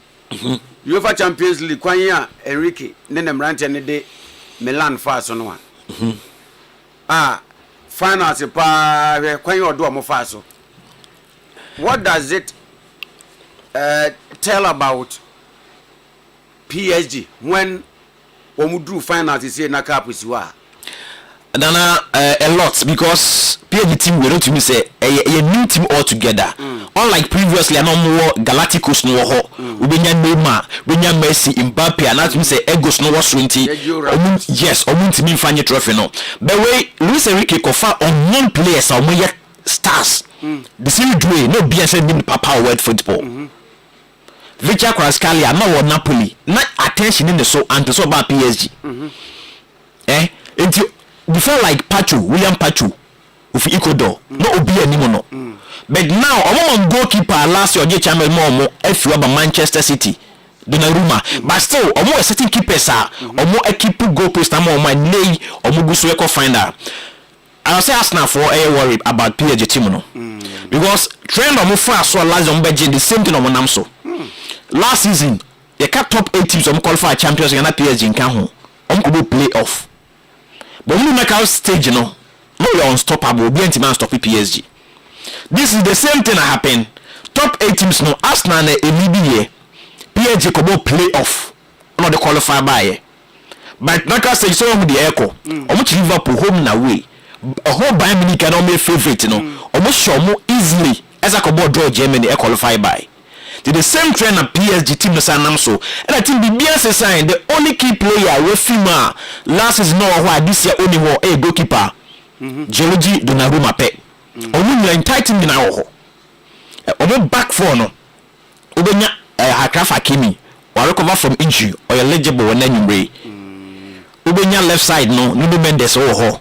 Center back Ubenya Marquinhos and William Pacho 4 and 5 and omu compact midfielder the whole world.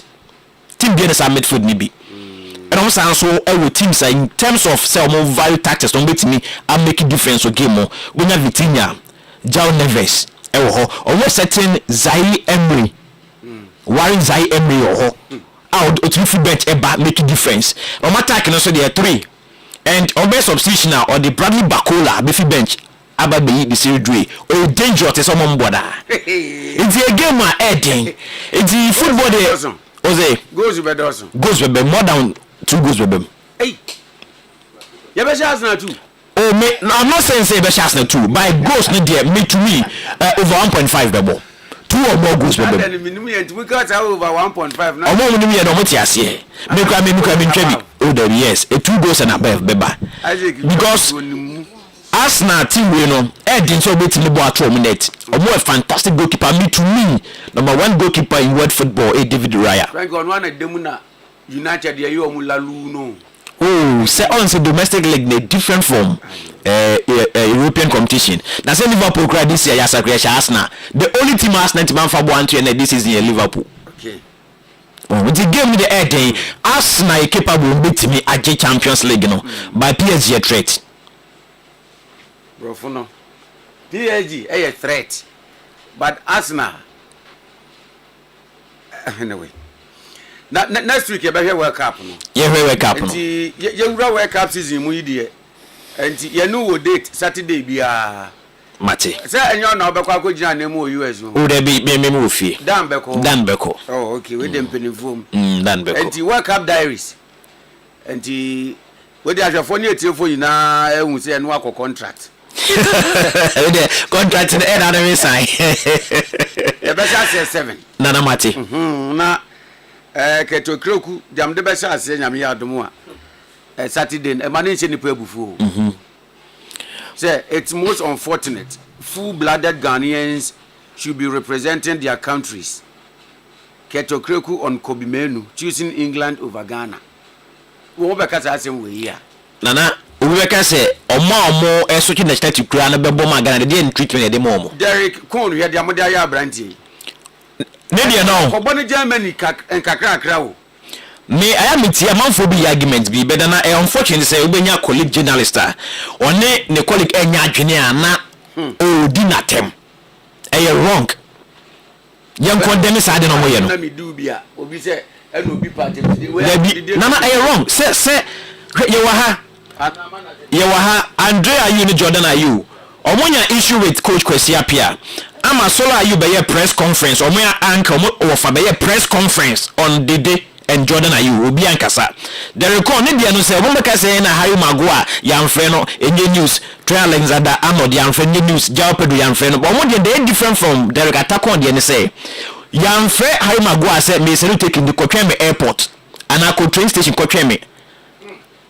The record no GFA official afa phone afa say when you call up it's a game against Wales Tuesday the World Cup squad no obi kan ho to be send take it the amount Kotreme airport na me send take it at the amount ti asemi yo ama guy na fifi akra afa the bag akọ airport take it beba afa nipa no friend na onfa or text no respond nti ye wo fa ase ana se wo nkade na nkabeye miwa ni se na body mpeso obo magana ele ye kopa na chone ne kasa the busefo ne kasa ya e no switch nationality Eba Ghana from Germany. I will represent German youth team. I got a chance again going for the bit about German nationality because also just 23 years. Oh my boy, no. So now what friend me say take it amount because you are selected for World Cup. The Kotreme airport and me take it air send no for player ba. Wakotena airport. Oh, can take it ma fe nipa no GF official no money di Sales Asante. O friend na onfa o ma message you respond e den ankada na wo be Saturday. Nyame ya adoma. Swag be dance. Be so dance nana. And inti from another week equal there Ade Akye Abia weekend special edition so be the pa we will have a lot to talk about, especially when we delve into 2026 Canada, Mexico, US World Cup diaries in Nimua with our very own Kweku Saponsa Kodie aka Spanky. We'll make a date with him, God willing, next week. The Beko Black Stars in Sensemu.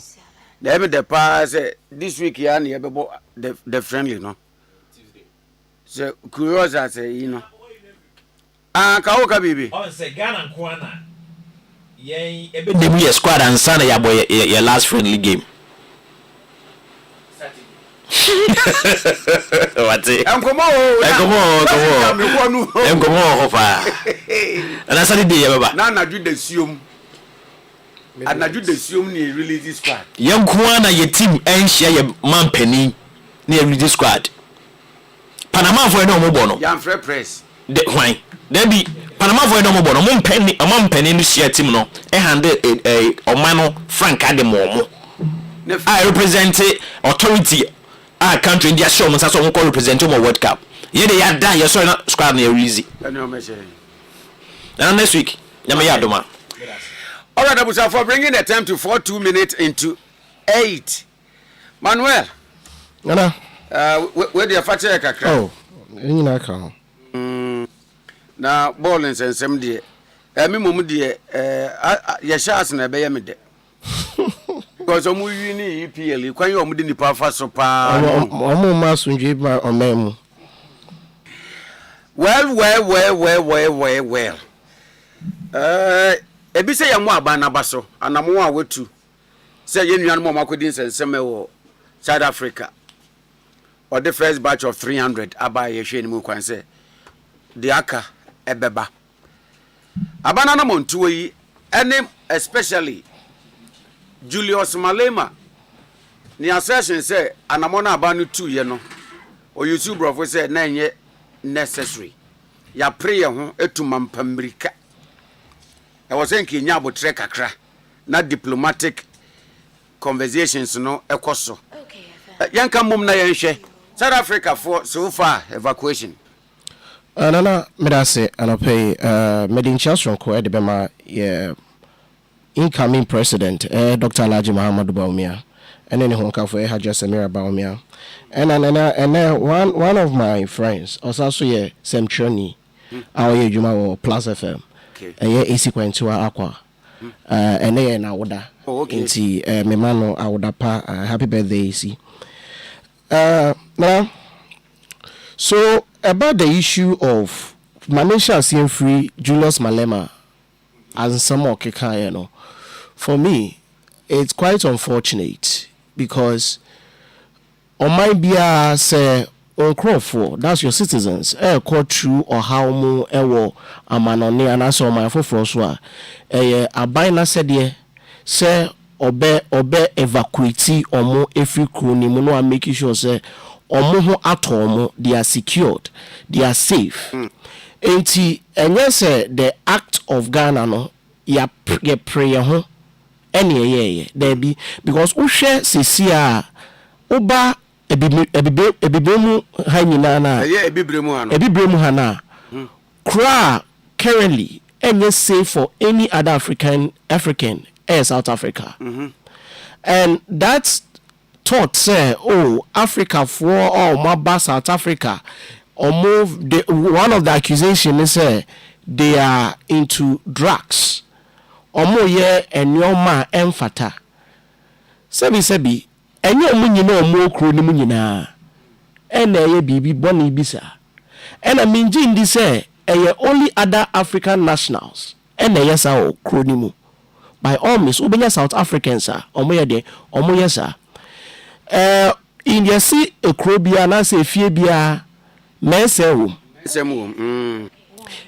no matter how omo presume and also omo be say these other African nationals no engage into this no have they also taken into consideration omo ankasa nationals ana the etosumienu omo nimra e okro ni ana because say obi daily in drugs and I say oye bibia ensem fata me sure say embra e wo ho obetimi afa so e de atwe nipa kro na so umfa ade a nkrofo kuma bi emfa mfra Africans nyina omukuro mu to the extent say now mo assorti omo ebi mu kra fa so ai de ahwe omo nkwa na se Ghana abemu say ye nkrofo omo kuro mu no ye be ye omo firi mu a o say ya mana ide bro so anase as we are exaggerating issues there be that's the right thing that as a nation was say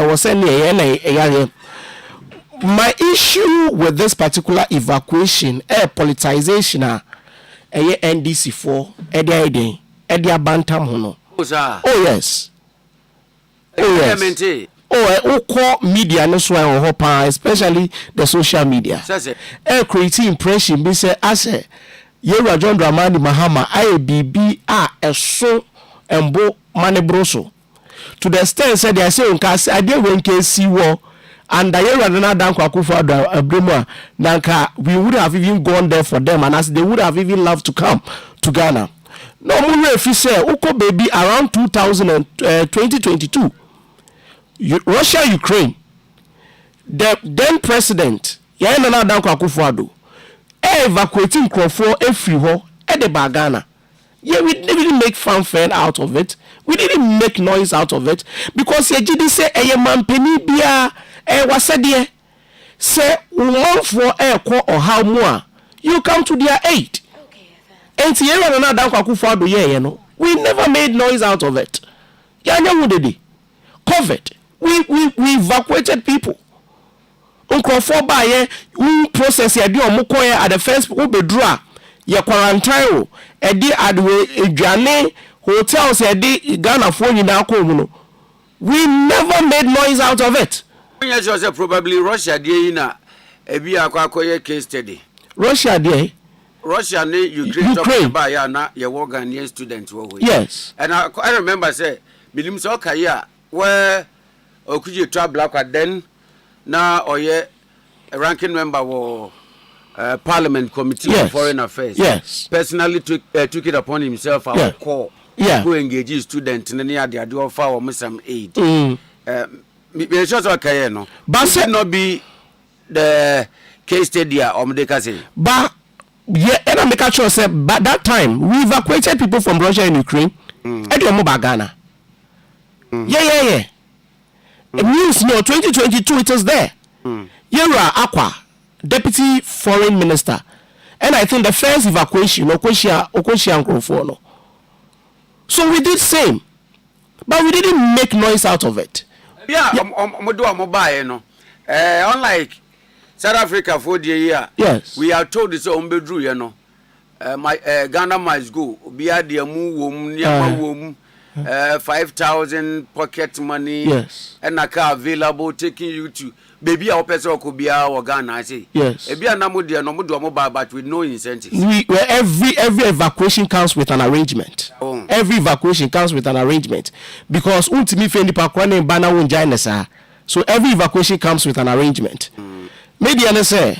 Assembly say we don't politicize it unless and this 4 person say you're John Dramani Mahama and say he doesn't have any achievements, and it is true. A bad will share 1 year close to 6 months. Our baby Mampenia he's yet to get any achievement. It's just a BBK Crebion baby or some who did it. If that's the case, then fine, we can leave them to that. But more creating impression be say. Service by the John Dramani Mahama ene say or evacuate Nkrofo every the South Africa no there bibia ensida esi esida say Nkrofo kwa hwehwe mu as the president you take actions and make sure say what the Nkrofo ide what the omaba, and that's what here another Kwakufa do cry in 2022. So we should stop the politicization of this whole issue, and for once we should focus. We should look at it as a national issue, as you can say issue devoid of politics. And yes, sir. The good thing, and I say at the part was say about this whole thing, not because of politics in the So for me, I expect the government to depoliticize this thing and let's treat it as a national issue. Manuel, going forward, still on South Africa evacuation, let us now look at the critical issue, the attacks. Me sure say social media so what Ghanaians be, and so calling for retaliation. Yeah. Said the Omode Aye and Crawford to the extent that this time around there was a need to evacuate them. No. Yes, you see, yebi. Na South Africans are wahano. Yenja wamukwa. In fact, now me share news and run around 12 to 1. Cambodians also share foreigners. So move through Mukrum. Is there something you will ascribe to?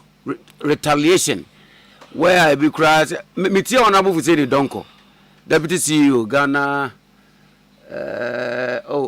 Service Secretariat, National Service Authority. Saying Kebeya, MTN, and then a numerous Stanbic Bank, a numerous what Ghana say ShopRite, yes, South African, no. Yes, you see, and na yan crop for no mabano.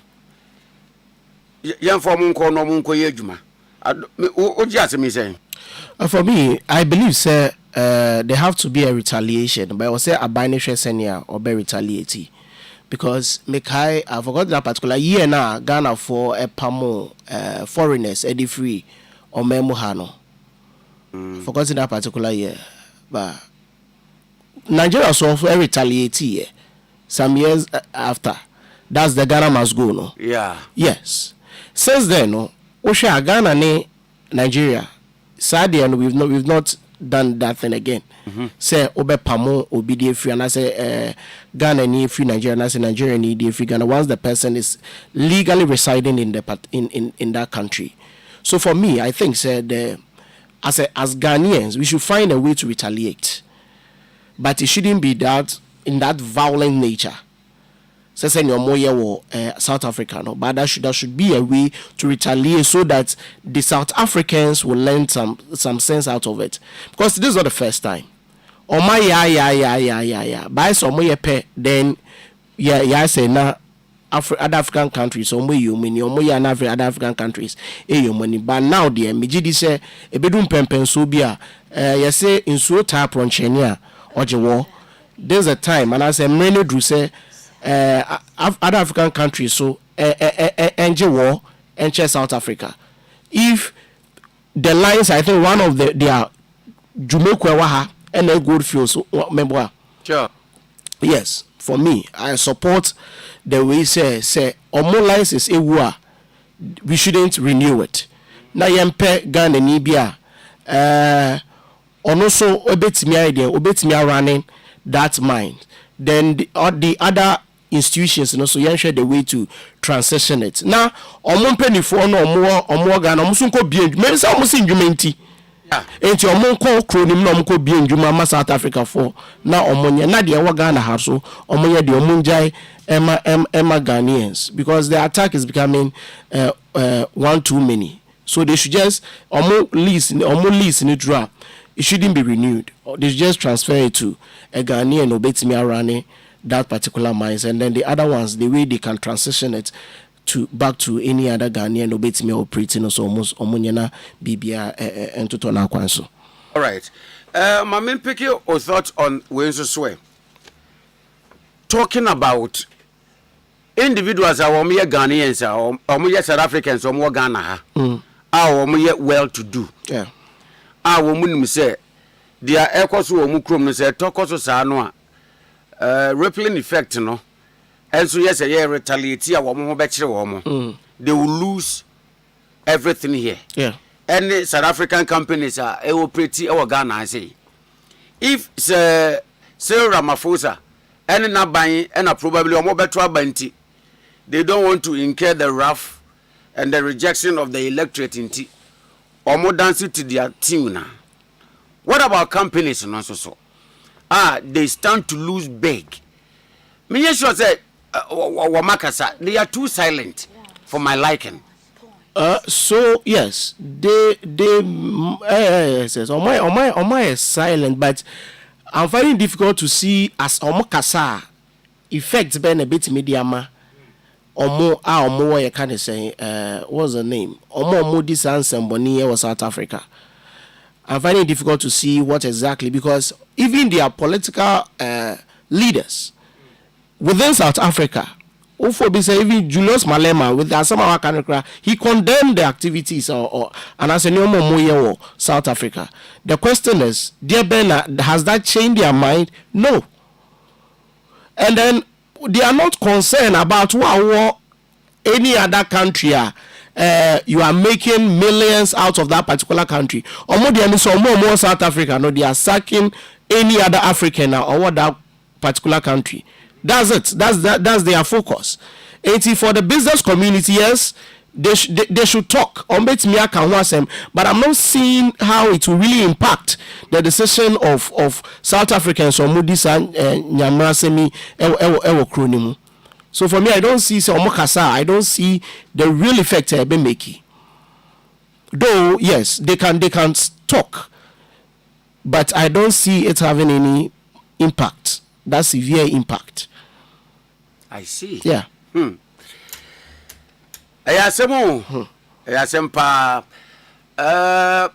done about 3 minutes to 9 on Ade Akye Abia weekend special edition. Yes, so away from South Africa, returnees ehun komoboya no. Then now what we was it Tuesday no so and some no say APA say e-levy a unity ama said that yes fran and tomato and tomato one way you say e-levy ama ehun komoba ni ade then a buyer may say about Drew say Bank of Ghana cry say was suspended 0.75% wallet to bank transfer fee, no, which was to begin in June. No, BB says, is it really e-levy? Because now, Kwako say, I say, MTN subscribers in Kwana na inya sa notification, no. talking about Airtel Tigo and Telecel ni dia na wo mo hye da enya bibi saa. Yeah. And that the question is at what point na dia na ebe ye be constituting say e-levy in disguise. Okay, Nana. First of all, my anti e-levy I say. E-levy is electronic transfer levy. Inti any transfer be obey electronically no. Levy a daso and if an e-levy. Okay. Inti this particular transfer from your mobile money account to your bank account was part of the 2022 bill I pass say a DG e-levy no. So a transfer from your bank account, so from your mobile money account to your bank account was part of it. So making sure say you might for say partner say once there is a transfer through electronic means and there is a charge on it, no, it's an electronic transfer levy. It's an electronic transfer charge. So that particular issue is being settled. Okay. Moving on.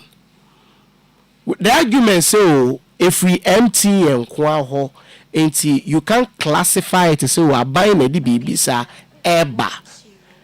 I find it difficult to accept. Edebentia. When you say currently yawo abembia omutimi ye nyoma etia emra. Make a say. I will believe. So there could have been an arrangement with MTN, with the government, to implement something like this. There was a time, Euro could to a blackwa. And this US, call some agreement. Some Crophobia actually on more US, a deport your mono. It was Wajia to Musayan for Mumbra Ghana. But he said, say, on my Ghana, any other country, a agreement be and was say go through parliament. So he said that we now go through parliament. That agreement you could to a black one, any US having it didn't go through parliament. So it could be said this was an arrangement. We didn't go through parliament. And once there is a precedent, I'll believe it. Because Abia on farm Juma. So this could be, and I believe, say abino in say and a doing in abaye. Assuming without admitting, say abino and yet directly say or the way buyer. When him say every company in the dealings, the fees and the charges or better charge, it depends a result out of the cost of production and the operational cost. So the operational cost and the be determine price or the better the product and services so. And it say if a bankers ye ni mo na MTN no na na ade ye dia, then clearly could be say almost cost of production and as a cost of operation then akosho. Because now say uhwe krata so a yetimi ka cho say inflation am 3%. Ye ka cho say exchange rate need to say you catch us debt to GDP ratio I say. Now so when you go to the reality, who said the inflation rate that the government is telling us and reflecting was here and yeah no na yema minimum wodwom manzi for mutie ye na no pay. That's not the right prices are reflecting in their daily lives. Mediba MTM we ask me it could be the operational cost. In case and a better result into that but your chroma say be a private firm cry be na say as a bringing relief to the citizens they be as a man omuka che by papa ba meboa almost by papa ba now say you see the prices of some goods ebeba for me aban ba mo fufure omuka che by papa ba enti say you ma ko soro dia by no dey my fan shabai asema mo ka no say ekwo ne ye dia aban papa na aba ono na eya adepa na so enko ne ye dia ye can say enye aban no. Now when you look at all these charges MTN epeso omo de ba Bank of Ghana ese omo suspending. That's one thing that we should know. Or say on suspending. One can say ontwem. No omo kwa further you can say stakeholder engagement. Enti ade bia ekonko ho. Enya ade o mai den. Omo yefi ho. Ade ekonko ho. So once ekonko ho no there, we should be ready to see it come back to us again. Enya ade a efi ho. And clearly no I was say if the government don't want us to talk much about it, omo yefi ho preko. They just take it out. Omo yefi ho.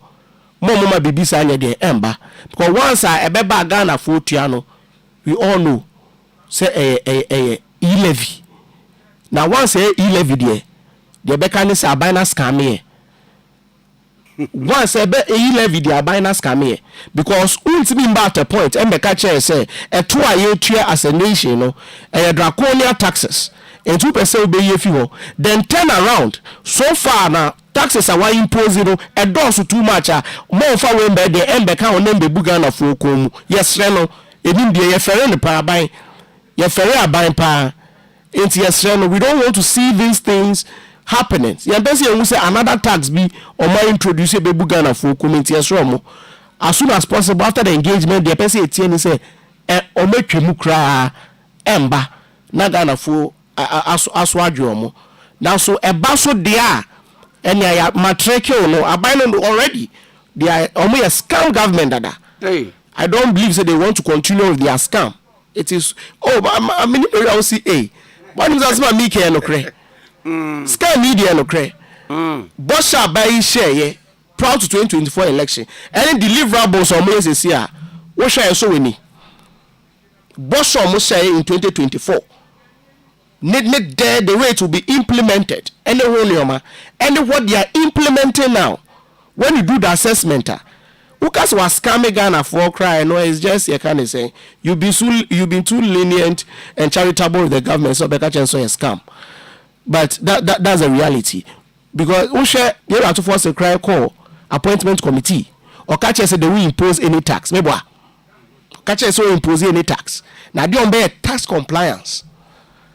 Okay, say they mobile tax compliance, but ene the yehu the yete and the ACC. The beka no say ye bibia se Nyankopon se mon hwe enko di 2028. The yes no. All right, so Manuel Dako, MPP communication team member, and OKFM. Ade Akye Abia weekend special edition. Ye ne nesi nkonwa ye bo enkomoyin. Still I watch you say Ibrahim is of the NDC. Baba beka yensa. Still on 0.75%. Minimum ada, but wiki political commentators nibi.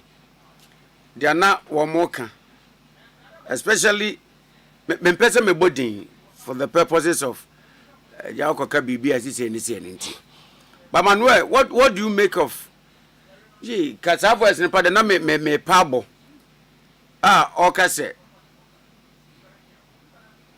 say eye adianka ye abane intended adi opeso ya. Said ya okan ye no, nka it will go through Quebec Parliament. Ama maka wasem na womo institute ni through the due process, drawing lessons from e-levy in MPP government. By said womo kan wasem no, they wouldn't want to do any bibia.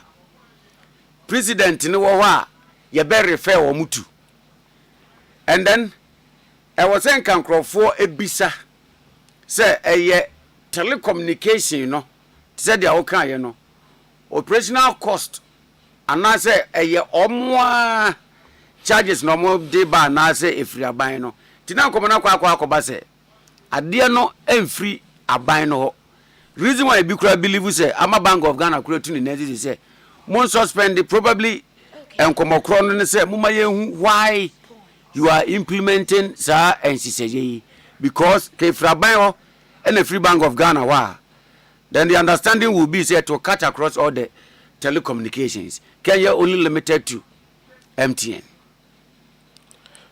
With that was in my submission. Make I say ne papa mu dia nanka say BBC I was say go through parliament. But in na hobi wo ho. And I'm cite foreign affairs ministry. Omuni US ekwen nhihye say omu deporting crofo aba omemu ha no. So him say was say go through parliament. Echo parliament. Uncle parliament. But omuni US for ekwen without going through parliament, which is the right thing to do. Say also call parliament. But manye. And I'm going to say this particular NDC government, buying beer. Omun from Branyashe. Because Komudemra, Juma, Nankasa agreement with the US government, can also go to parliament. And see, that's a particular excuse. So, Nanke free buy wa, Nanka ebeko through parliament, up passing through the right channel. No. Once NBB ni was ano there, yet me blame me buy no for that. I say it me can say if you buy ho, the all that we can say is say if we MTN kwa I say me buy what MTN for so my beka wansem. That means thank you very much. Yanti review MTN. Yanti review amunje.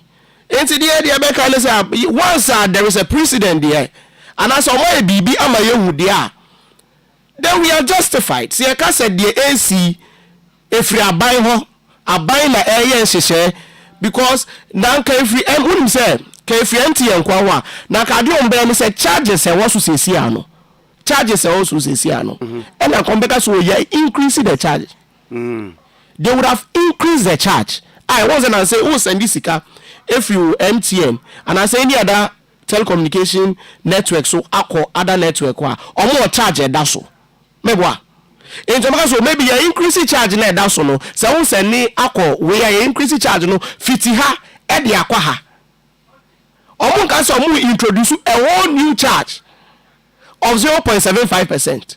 Come on kasa and Manuel Obintu people say and he say if it is coming from the government why didn't telecommunication like MTN wait now the authorized agency from the government I was say or no and now announce no announce as because make us say because of a copy of Bank of Ghana yes letter they buy from their communication department it has to do with the suspension no utia especially the paragraph 2 was it this decision the decision to suspend the proposed 0.75% wallet to bank transfer no reflect the Bank of Ghana's commitment to ensuring that any changes to charges in their mobile financial services ecosystems are introduced fairly, protect consumers and support their financial well-being. Which Bank of Ghana di? There be beside Bank of Ghana di. Sir, authentic communication. And the Bank of Ghana governor Yaneka said they are not pumping money into the economy. Oman Ganje. Oman Ganje. But those as we one year interview and Mekache said they are not pumping money into the economy. Oman Kasa. So we are not capable. I mean, it's here for. Oh, sir. Yeah, Mukasa. But later they finally said they are pumping money. Mebwa. So Bank of Ghana only otimi back me try and throw. Say the economy na ye manage no say see their move say improve you know. Enye sika na ye pump egum na management na ye manage ni just to turn around. Never they've wasted billions of cedis to pump money in the system and to also to mop up money from the economy. It's the same Bank of Ghana. Me and I say, I find it difficult to believe. It's a member by saying about 2028. Me say, but maybe be into see a people no cry. Or we can say Ghana memoha because from the government, starting from the president to the last person in the National Democratic Congress, the party and the government, look, obi any more kind of hey. But well, with this are facts. as Bosremuka, these are facts. And mama ba kukra says say Bank of Ghana Governor Bekache said they are not pumping money into the economy. Later be say omo pumping scale economy nimu. And it's a Bank of Ghana the communicate biaba. Say Ade Akye no omo ni mo hwea. I can't believe them. I can't trust them. Because there is a precedent.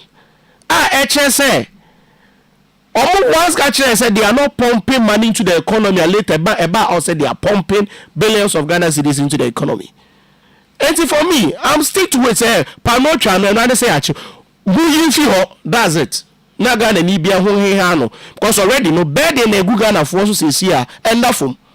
Bed in a good Ghana forces here with the daily increase of the cost of products, goods and service. Kromu hano. Aji and same. Boss Mampeni share any the deliverables are who say no. It's like day and night. The best they can do is say omo person mo introduce omo can to baby. Now right now headache come say and we should manage it. Now are you not also surprised if indeed Bank of Ghana crown and try an institution like MTN so bet na ho ama se bia enkoma wo ne aban na bo ene ya de aban ne de ba na aban na ba bontin aba be kase ya statement no wo kan ya twa picture bi say as MTN for na yi o mu bibi na wo muntumi ma bontin ye meka say no ade we ye internal arrangement rather no Bank of Ghana don't disassociate yourself no. It's what to say same thing for some bekasai. Nana. Same thing for bekasai. With aside from message or mudi kindly buy say the 0.75 dia be the Bank of Ghana so they communicate by some almost suspendi. What your monka? Say enti your monka almost your monka. So I once I enter your monka she. No, we should leave it as it is right now. The best that we can do is say abai. Say what me bem. Say almost spend there. Momu yi every work crap preko. Na Ghana for ehwe omo. Na aban kwatre baby etwe. Eno na Ghana for asunto omo. That's it. Because na ka almost ka bibi said they would have also issued a communique to that effect. They would have issued a communique to that effect. So, because they issued a communique to the effect said they are introducing this particular 0.75 levy on Modibe. Omo issue communicate to that if that's they sent messages to omo subscribers. And if there is any change, if there is any suspension, the right thing I can say omo here as the PR you can say the omo issue communicate so say it may be a suspended and I say we've not seen anything from them so far. And for me, my mind is so fixated on the fact that one there is an evidence Bank of Ghana and Kano Kurenti. A buy Nangasasu and Kano Kurenti. For me, I stick to the fact that na BBN wasa and then I can free empty and it should have been an increase on the current charge. Our more charging so yeah increasing from now from a how to her. It wouldn't be a new introduction. Say the 0.75 be eba. It should have been an introduction. I would say a increase. What your moody says here no. Say after suspension no and come on so I may be my baby mama. Man farm 0.75 now maybe one. Oh for me dear dear penny say member because already Ghana for kwa hunye him. Ghana for tite with the current governance course wo member says no. Scam everywhere. Baby usha baba na scam Ghana for baby ya scam Ghana for enti yesre no more for we so made the enfam beka ho cause already taxes are ye tua kra ebu ye komu with bosha ye share ye say ye introduce tax bia no afa ababe introduce tax more taxes no yesra ban say ohwe that's how the more mbana member ma timemufo ehho ehehe omo. All right, so Ebusia and Anopay, it's obvious Ibrahim Isa from the NDC communication team of all the assurances of Bebano, Yentenenka calling through to check Yenyano and on my so Yen Manuel and Manuel do justice to and Semno. Bring it the time to 18 into 9. Now moving forward, and running me around 4:30 to 5 na minya notification no. I say eba kekejwan enya baba bedru. LGBTQ+ bill no. Parliament of Ghana enra womadosum ama womoden sa hyase ama de aka ne se ebekọ president ho na president nso de nsa ahyase na afedie aba be yemra na yanko parliament na yanko hwe emra ebeto dwa parliament wo se LGBTQ+ bill no parliament ayehu adwuma ina wie mazese no de aka ne president signature yanhwe yanko parliament ni yanko hwe de ko obi.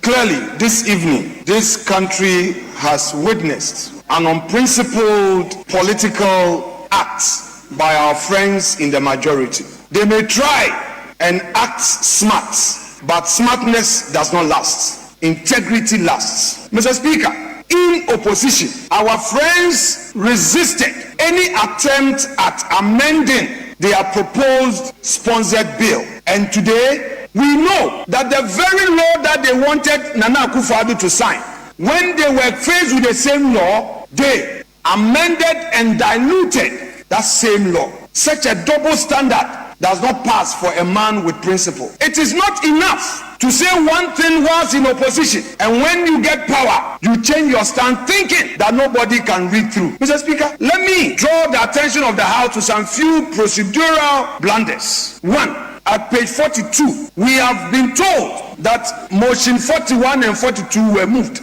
But, Mr. Speaker, the terms of the motion in 41 are clearly spelled out. It is important to let Ghanaians know that at this critical stage, none of the NDC sponsors of this bill was in this chamber. Honorable Emmanuel Kwesi Bejra, whose name is advertised in this motion, was not here. Honorable Sam Nate George, not in the chamber. Honorable Na Adole Sowa, not in the chamber. Honorable Ellen Adjoa Intosu, not in the chamber. Mr. Speaker, it is the reason why, without the leave of the House, the Honorable Dafia Mekpo moved a motion. We have paid attention to all that.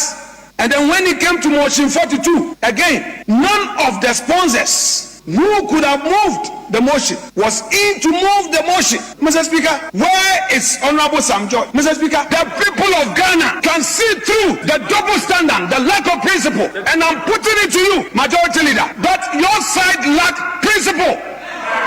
Your side lack principle. And that is a political statement coming from this side of the House to me. How can you, the very law that you wanted, sign today, when it's your turn, you are amending, so you know that you can take away all these clauses? Where is Sam George? Where is Sam George? Where is Sam George? This is political double standard, lack of principle, and now you want to water it down. So you don't want it, and you want to claim you want to pass it. You are passing no law. We can read through your double standard, Majority Leader. That is why I came back into the chamber to deal with your double standard. You want to intimidate Honorable Ntimfojua, virtually render his proposal odious. That's what you're doing. And then you say when you finish, you send it to the president to sign for the media. You pass LGBT. When you know you pass no law, you want to confuse us like you did on the e-levy, like you are doing on Doomso and everything. Mr. Speaker, we can read the room. We can read the room. Honorable Minority Leader, are you done? Yes, I am not done. I'm making my argument. If you want to call him, you can call him. Let me hear when he gets to his mischief, he start giving some smiles. Let us see your smile, your mischief smile. Honorable or this time Minority Leader, let me hear we you. can read you, Majority Leader. Minority Leader, why are you doing this? To him, not to you. To him. Mr. Speaker, to him. He does it to me. To him. Not to you. Why? You can't do this. My colleagues. You address the chair. Mr. Speaker. That is the modality. stay out of this. I am responding to the majority. But you address the chair. Mr. Speaker, I'm addressing. Is that also? He's been intimidating my side. Is that also? I was away. Please, so you have I'm the back to very thing. All right, so that was the minority leader in Ghana's parliament, the Honorable Alexander Kwame Nafenyumaki, a Futum Rashibe Jenny. Reason for playing the bit near say minority fund or Mati says or my area, Martin say free home. Minority fund no muso or Muasamka. Minority fund no muso or Muasamka. Majority fund it say Honorable Mahama Yargan and Crawford so maybe to the problem be any. Then Honorable John in team for you. As a ban LGBTQ plus yeah. We do more papa after the course of parliament, you know. On some focus, I say. This bill that does not represent the aspirations of the overwhelming majority of Ghanaians. Why? Because just next week Tuesday, there is going to be a conference on family values in Ghana. Ghana is going to host it. So they want to hurriedly pass this bill and remove all the items in it that we passed in the last parliament, which the NDC did propaganda and wanted President Kufuor to sign, which same provisions, even when we first introduced the bill, the majority leader indicated that the same thing should be given to President Mahama to sign. President Mahama and everybody came by and said, no, the bill cannot come. We have to pass it through process again. So why are they deleting and watering down the very bill we brought, which we consulted the clergy, we consulted all the communicable bodies, Christian Council, GPCC, Catholic Bishop Conference, Association of the Charismatic Churches, the Islamic community, every faith-based organization was consulted. The traditional rulers were consulted. And the wide consultation agreed that the biggest problem is on the promotion, the sponsorship, the advocacy, and those sector support. Because if left for the act itself, the Criminal and Other Offences Act make provision for natural carnal knowledge, which will prosecute anyway. But we said that no. Every time for the past years, the advocacies done by certain organizations, certain foreign organizations who want to force down their practice on us, they will go and hire premises, they call it resource centers, then we'll call national security to clamp down on them. We've been doing so since 2017, since I entered this parliament. Those are the very people sponsoring non-LGBT people to openly campaign and sit on media to campaign and make it attractive. Those are the activities we are clamping on. The media houses who offer their platforms to promote such activities and make it enticing for young people to get into it. Those are the real targets of the law. So, Honorable John Intim for Johnson so coming through with this one. Manuel Wahastil, your thought with LGBTQ plus bill no I say yababa beye emranini. Manuel utie comment free Ghana for bi wo ben enranyumra say ade a montumi anye no aban bai wa ye simple. Okay. And then again kra no which says yes, Abana is committed to Adebia washa ho boso obeye. Okay, that's it. My mention commodating free Mampini and Cassane Boshe, our share. When you say Mampini share Bosse, this particular bill no, Omo de Beko as government sponsored bill. Now I'm memoir day, I'm memoir you drew. And I'm in say, bill na government sponsored na. Bill na government sponsored. It's a no. And still private members bill.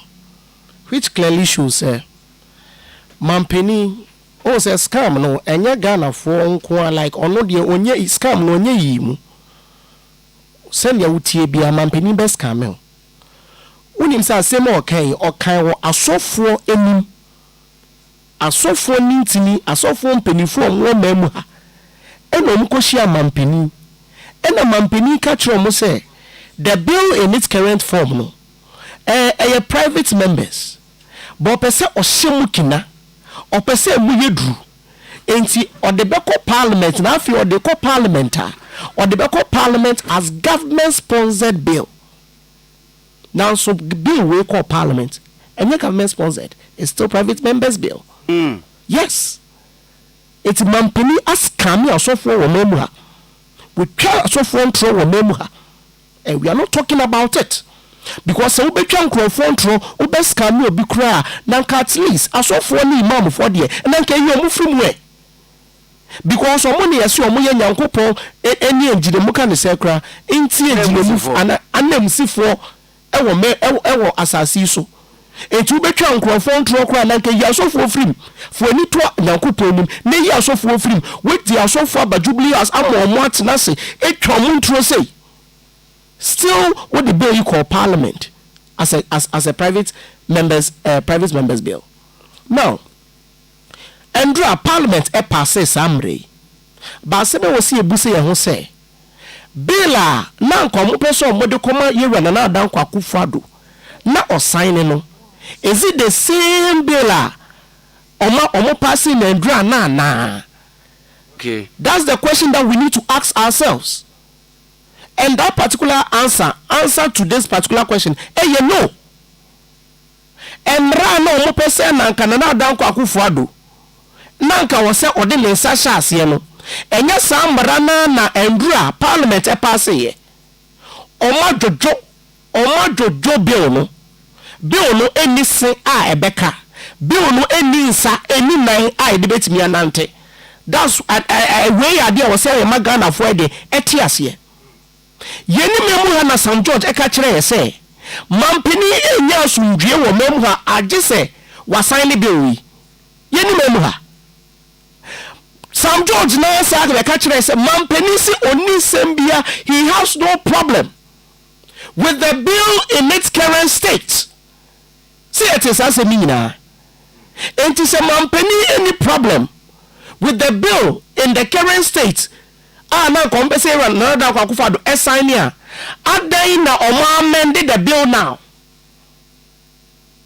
These are questions that we see ebisa again there was some bill that the animu afe omo amending again na home no mu se na enye but still etrimodinti eni nipa bonisemunti yesi na do dan kwa kufado by hook or crook e also sign the bill no. Endra ye pass bill ye wa Sam George ye otigine mu won so wa neglect bill no enfo ne ho bill a wa ma Ghana fo nyina agitu mu se eye bill e da na kuma so na kuma ye ka ne sen Ghana ha nkwala da na kuma so Ghana ha culture e da na kuma so Ghana ha se ye de prepare ye eba family values no nani je hunti or chase this bill to the end no endra ye pass bill na Sam George any parliament funny ho if it's adia na oye nyina na enye because say opegana say Ghana yi edientia na enye say your culture and person promote he was just promoting a political agenda na politics nkwa na oye because na say kro be ma yeti ase say ade oye nyina na ade a oye ne say mampeni Jo Mahama be wini o ma yeti ase ade oye nyina oye say mampeni Mahama be wini keke so clearly endra ye pass bill o ma yeti ase say eda wakoma so na woni parliament and none of the NDC sponsors no most parliament none of them clearly no a patron say whatever they were doing in opposition no na enye Ghana hodo ena na eda omakoma so na enye your culture your values ena na omo pia but just a political agenda.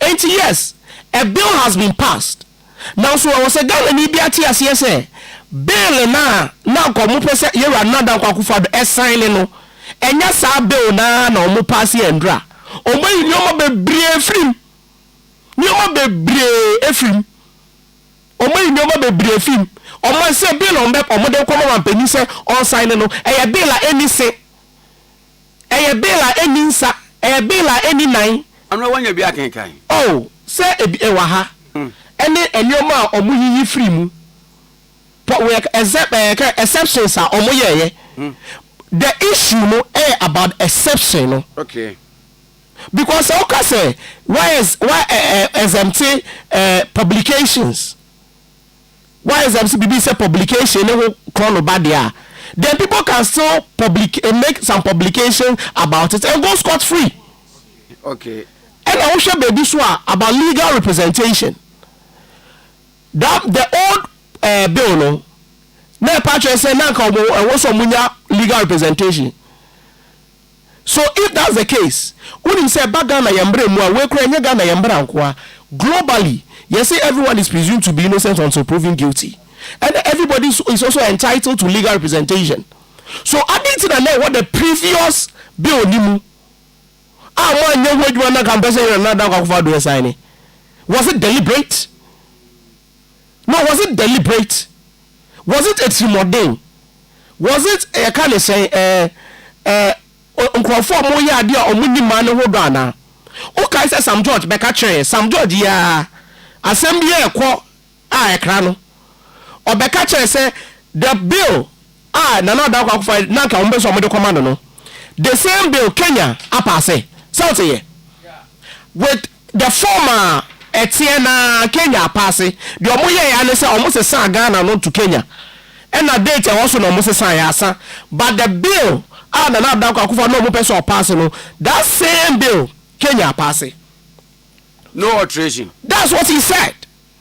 Oh no alteration oh anya hwe Sam George I'm asem no oh anya ho hwe enti se Kenya pass emra no in the form na mo person na da kwa kufa do sign here the what changed mo ye emra ma Kenya so mo sign na mo de mo ntimi sign moye mra edi ama Kenya se mo fa ye de atam amo mo de ye adwuma na wo edu wo mre so de a wo se ma alterate no wo se ma amend the section of it wo se metutu ne se metwitwa ne nsa metwa ne nan bill we a hopeless bill hey bill we a hwini ase woni obi akwa agreement na what paper de omsu nyina na ode am say sign nothing bibiani bi we mu enti o ye ga na ni na wutie na no pay na woni age say ojo mahama sign le bi obi bill na da kwa kufo do na on person sign ba jo mahama sign ya ga na ni bi a wutie na no pay hu say bill na omode kwa enya the same bill na omode kwa na da kwa kufo do bill yi enise bill yi enti mi nya obi ahwe. This bill is not the same bill. This government, they are still on the scamming spree. Scam, no mukusu scam.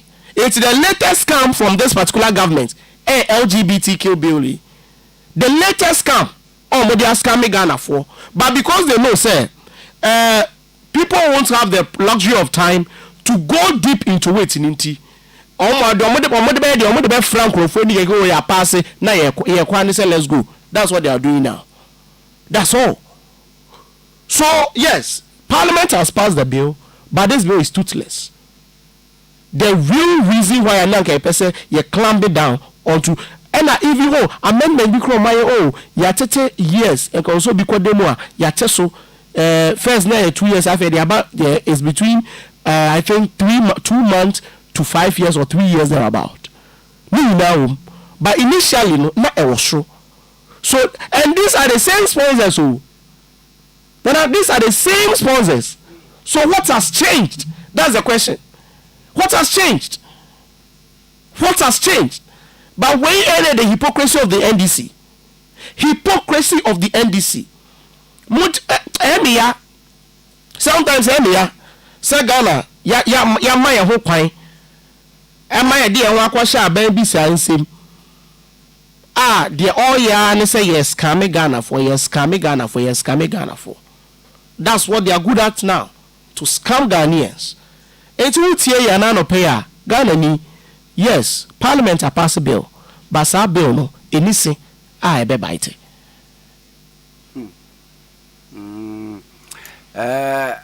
Me finding it difficult to say maybe because I really know I say your friend say a young man imagine a jume which nanka was on na yeah. But say Ade once are you a journalist so you are allowed honorable John interview for John the voice here boy interview or grantee parliament etu apo asetena nra my answer so mobile could be or make key statement be as to why he thinks to say the majority and for that matter the government is rushing in making this bill no person does it mean say nanka omunyo madwene kra say wo mo be ye na is it because of their honorable Johnny Team for Joe Ekeyana? This bill that does not represent the aspirations of the overwhelming majority of Ghanaians. Why? Because just next week Tuesday there is going to be a conference on family values in Ghana. Ghana is going to host it, so they want to hurriedly pass this. There's going to be a conference on family values in Ghana. Could this be the reason why? And to the we will hear him on one kasa making that assertion. Going to host it, so they want to hurriedly pass this bill and remove all the items in it that we passed in the last parliament, which the NDC did propaganda and wanted President Kufuor to sign, which same provisions. Even when we first introduced the bill, the majority leader indicated that the same thing should be given to President Mahama to sign. President Mahama and everybody came by and said, no, the bill cannot come. We have to pass it through process again. So why are they deleting and watering down the very bill we brought, which we consulted the clergy, we consulted all the community bodies? All right, and Manuel, and then number two, so what's the minority leaders so Okasana? Baby Okaya, I was Nanka Mihi and Mupa say, and questions with the Bekwadiama Isa Sobaya, Mink as a minority leader chantro because Edanim and he was in parliament. And as at now, I can say, Minyanya Rebata Bia, names to be a boy, ya capture say, they were there when the motion was laid. Those people and now those honorables, were not there. Some Jata Georgia Okanasimi was not there, but in the day, Abia no Becca make a minority and meaning if say you owe a luxury of time can mean somewhere. Okay. Yeah. What is a bit 2 years, me dear Bemuya? A surprise. May surprise me because of even when we were under the IMF. When we say Nanka, they be American Nanka president, very serious with this particular bill. Like I was a court through what's the name? Also my expedited system, no. Now through a certificate of agency. Like I was this bill, passing through a certificate of agency. Now putting aside all the blockage because already no unkrofoya no mo bill no. Mujina so catch say oh I was send another down Kwakufa do there signing. Almost catch say Mampeni doesn't have any problem with the bill in its current form. You know some George Kai.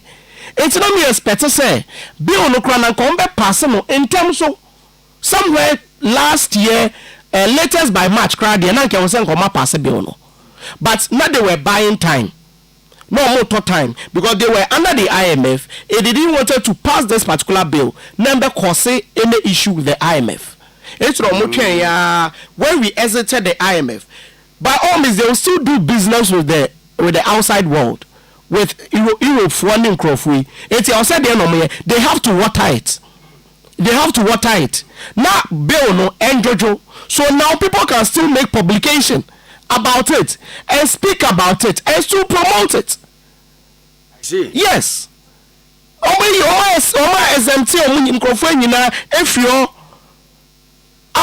you can't go after them, no. So they can still be publication. People can still talk about this thing and promote it. And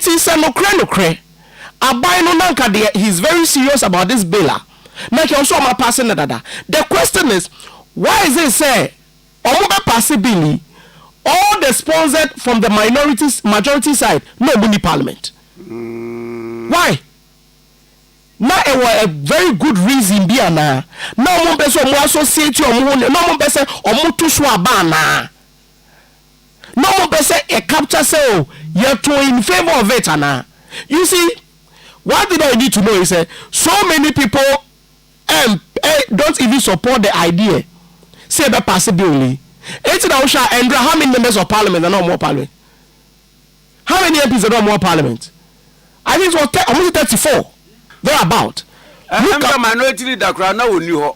Yeah, later now. Or say Otiem command now cause not Honorable John Nintin was being bullied. Yes. And a more rash about. So clearly, if you look at your younger as a minority for you have super majority. More super majority. Bedroom pembe so almost say pekura man parliament they can work. But and possible. How many of that super majority are not more parliament? They are scared. Said the majority for no. You are passing such a huge bill. I almost say that so. And then almost now in parliament. Mube passes such a huge bill, very essential bill, then all of you are not in parliament. Almost all of you are not in parliament. Hey, they were including the sponsors of the same bill. Sponsors, or more sponsors, no Muslim parliament. So clearly, the government, any paper in this particular bill, and then so wabeti mejina government any paper with mejina parliament echi so awota bill no ama na bill no any say any sa beti me aye adwuma we bia. Clearly the government is not interested in this bill. Bibi keke paper hunu bi keke e no ma pass e mo de ba mampeni se mampeni what they sign it. When say someone can also take this particular bill on after the president has signed.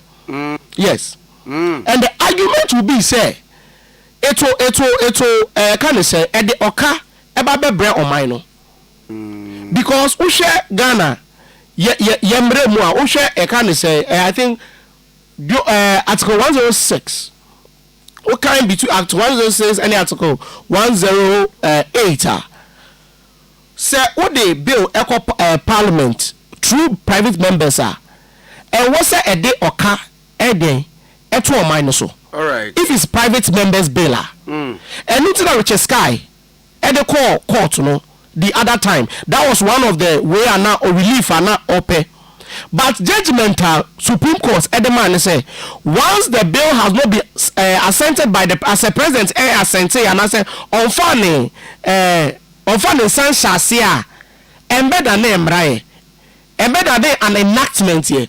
And you can't bring that particular way say what the about parliament so be challenge.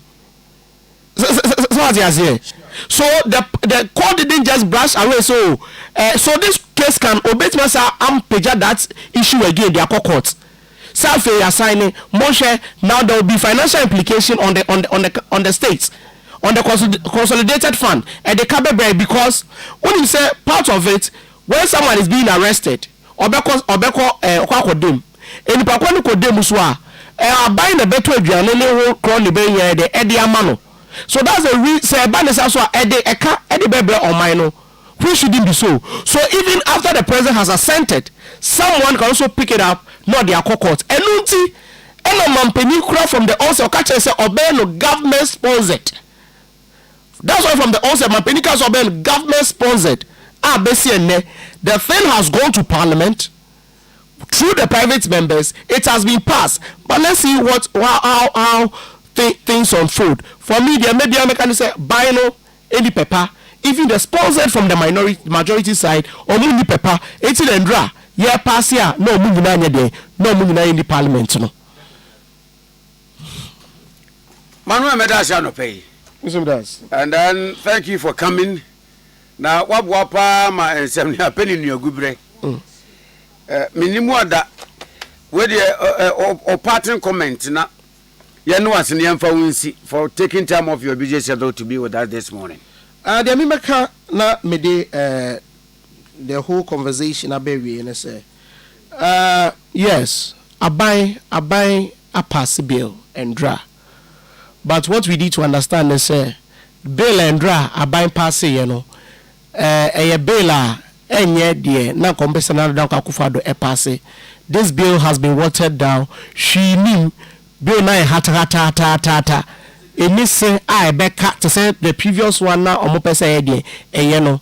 Yakupon on Monday the minority in parliament address the media on this particular LGBTQ bill no. It's expecting and then they will give us more information concerning this whole thing.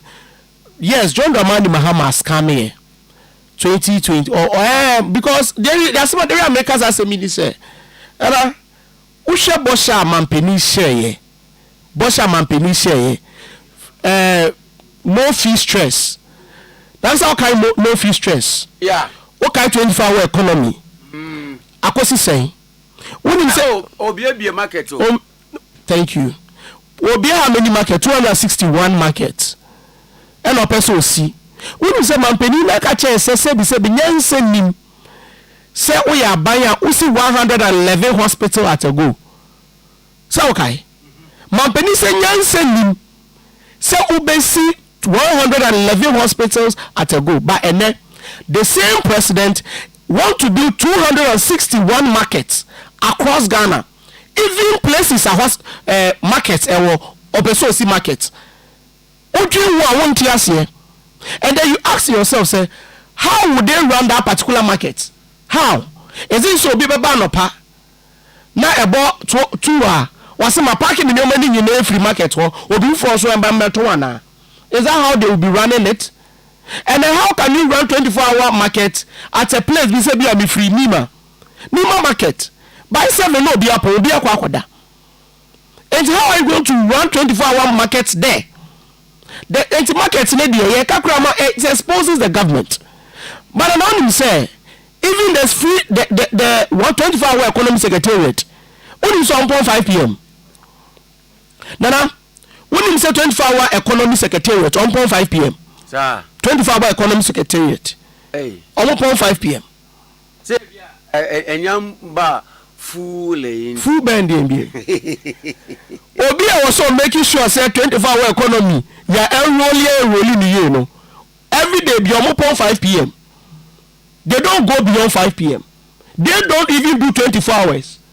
How would that particular office be able to give you 24-hour economy? And for that one day, almost scam me a 24-hour economy. No fee stress, almost scam me. And kukon kete there, you can't wash them. And they are saying, so all the promise or more promise here, you in fact tax them back, but more the tax about anyone you know, you know. So Ghana need be a tier and no payer.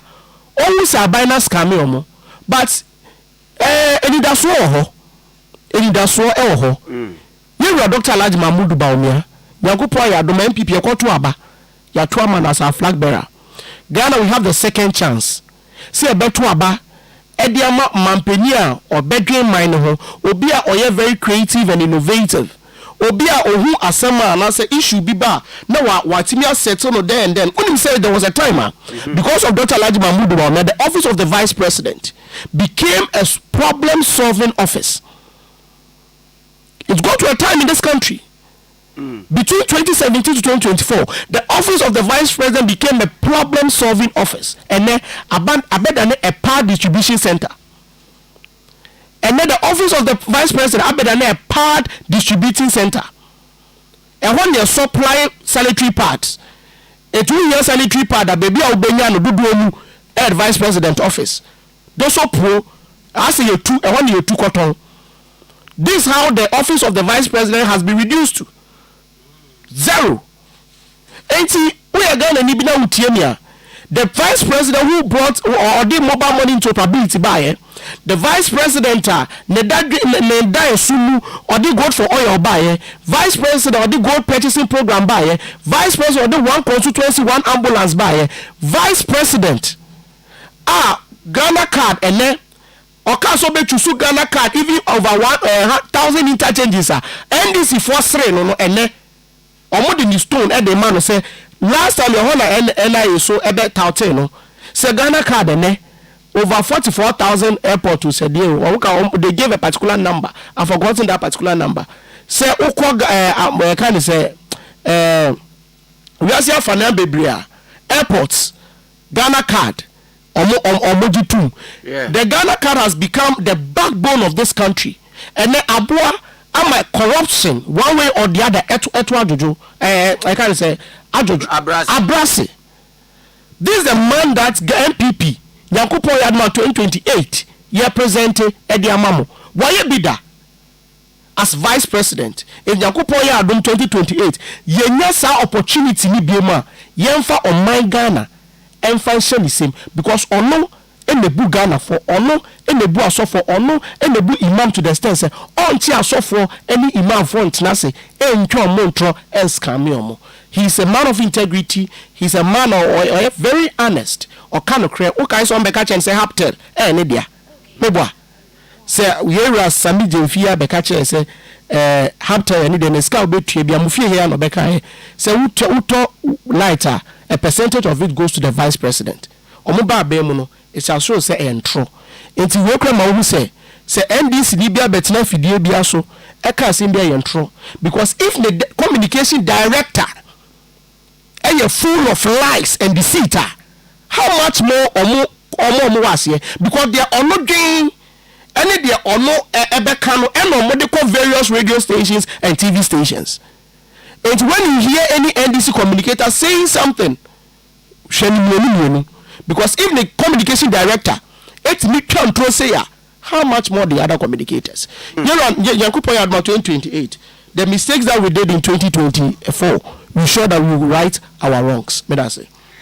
Manuel, Mr. Pa. So the next time I baby we will talk about the mistakes.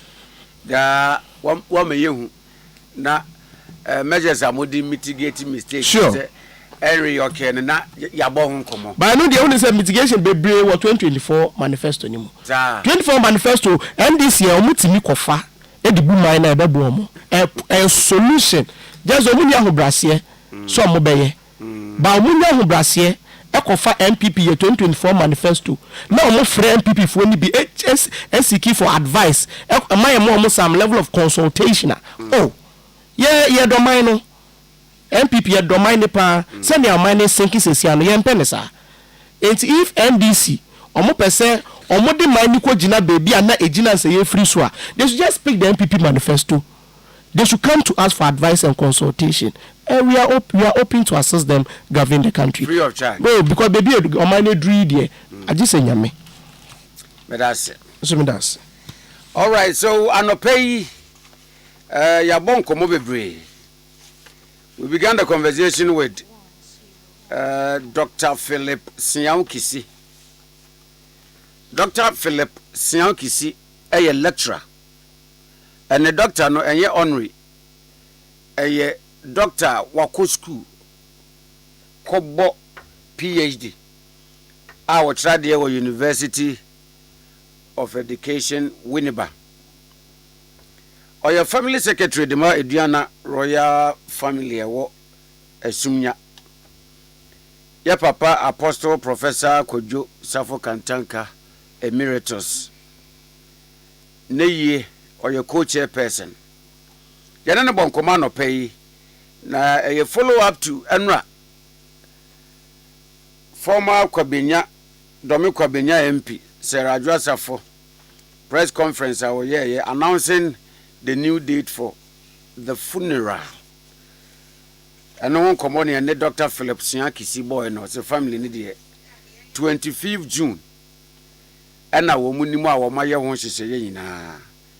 You can go back to your live programming and some more kind of no ewo especially to be a friend wa joining here and as be all joining midway but me akonu akwohwe then yane our very own Kwaku Sapon sa akode Spanky of the sports department ewo despite media specifically Peace FM yane no bon komo fa enne we are seeing na obi bi opeball bia no activity ba ko pe ena we are seeing na the football fraternity obia any tre which is the UEFA Champions League between PSG of France under the tutelage of Luis Enrique. I would do winning last year. And then Arsenal under the tutelage of Mikel Arteta. And they will lock on this afternoon and evening at 4. Make a date. Na Shebi. And yene Manuel Darko from the NPP Communication. Yene na Chuchen Komo, or your team member. Now you hear him say Ibrahim Issa of the NDS Babaka and Sabat. Bibinti went to me amma. Yabon Komo Bebre. Na Yakwe. Manaze. Mubia, what you do, Yasha? So many thanks for joining. And Saturday 30th May episode of Ade Akye Abia weekend special edition. A free OK 101.7 FM. So now on the brighter side of life, David Owusunyako of Kens Nature School. Officer. David Owusunyako awoda. So David Owusunyako from your parents, Mr. Jonathan Ajimai and Mrs. Esther Nyako. Awoda Papa. Continue to grow in wisdom, in stature, and in favor with God and with men. Happy birthday to Essie Kwentiwa Aqua. Kwentiwa Aqua of 3 Music TV plus 89.9 FM. From your loved ones and Isaac Opoku. Manaze Edina Sana Mabona Nana Esi Kwentiwa Aqua of 3 Music TV and also of plus 89.9 FM.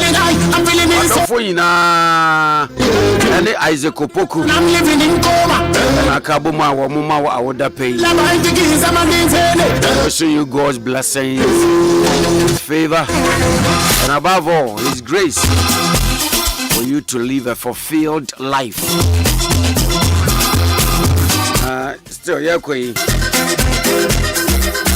sending you strength, encouragement, and support from above as you mourn your partner's passing.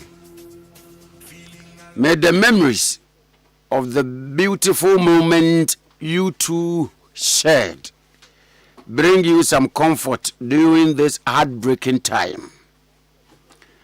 My deepest sympathy. Electric energy. And wishing you a beautiful, amazing, peaceful, and fulfilled weekend. May fortune smile upon you. Erademedase of Switzerland, still with us on the show. The message crab say NPP till the next 16 years. Because still NDC, we move. This EOP Nana Befia can attend the second. Nana, wishing you happiness, exciting adventures, comfort and opportunities you never imagined this weekend. All the best. So, Nyamiya Aduma Wachina Enyumre between the hours of 7 and 9. Yebeshia wo OK 101.7 FM so. A season of restoration. Kusia dabia 7 to 9 enyumre. So odon for domo wede na watch for fro ehye wonsa. Ana so odon for domo wede na watch for fro edomowa na wuhu na watch for fro asase a. Wede na watch for fro na maw because any ability to give. And for you to maximize the week now. Onam na dom so dia ma wo no your responsibility.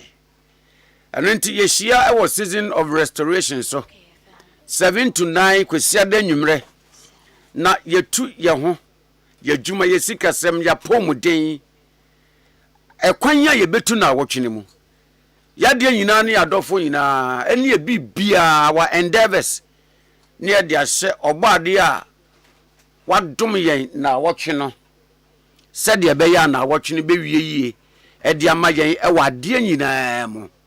So make a date 7 to 9 this Sunday evening on season of restoration. We are drawing the curtains down. Yami Aduba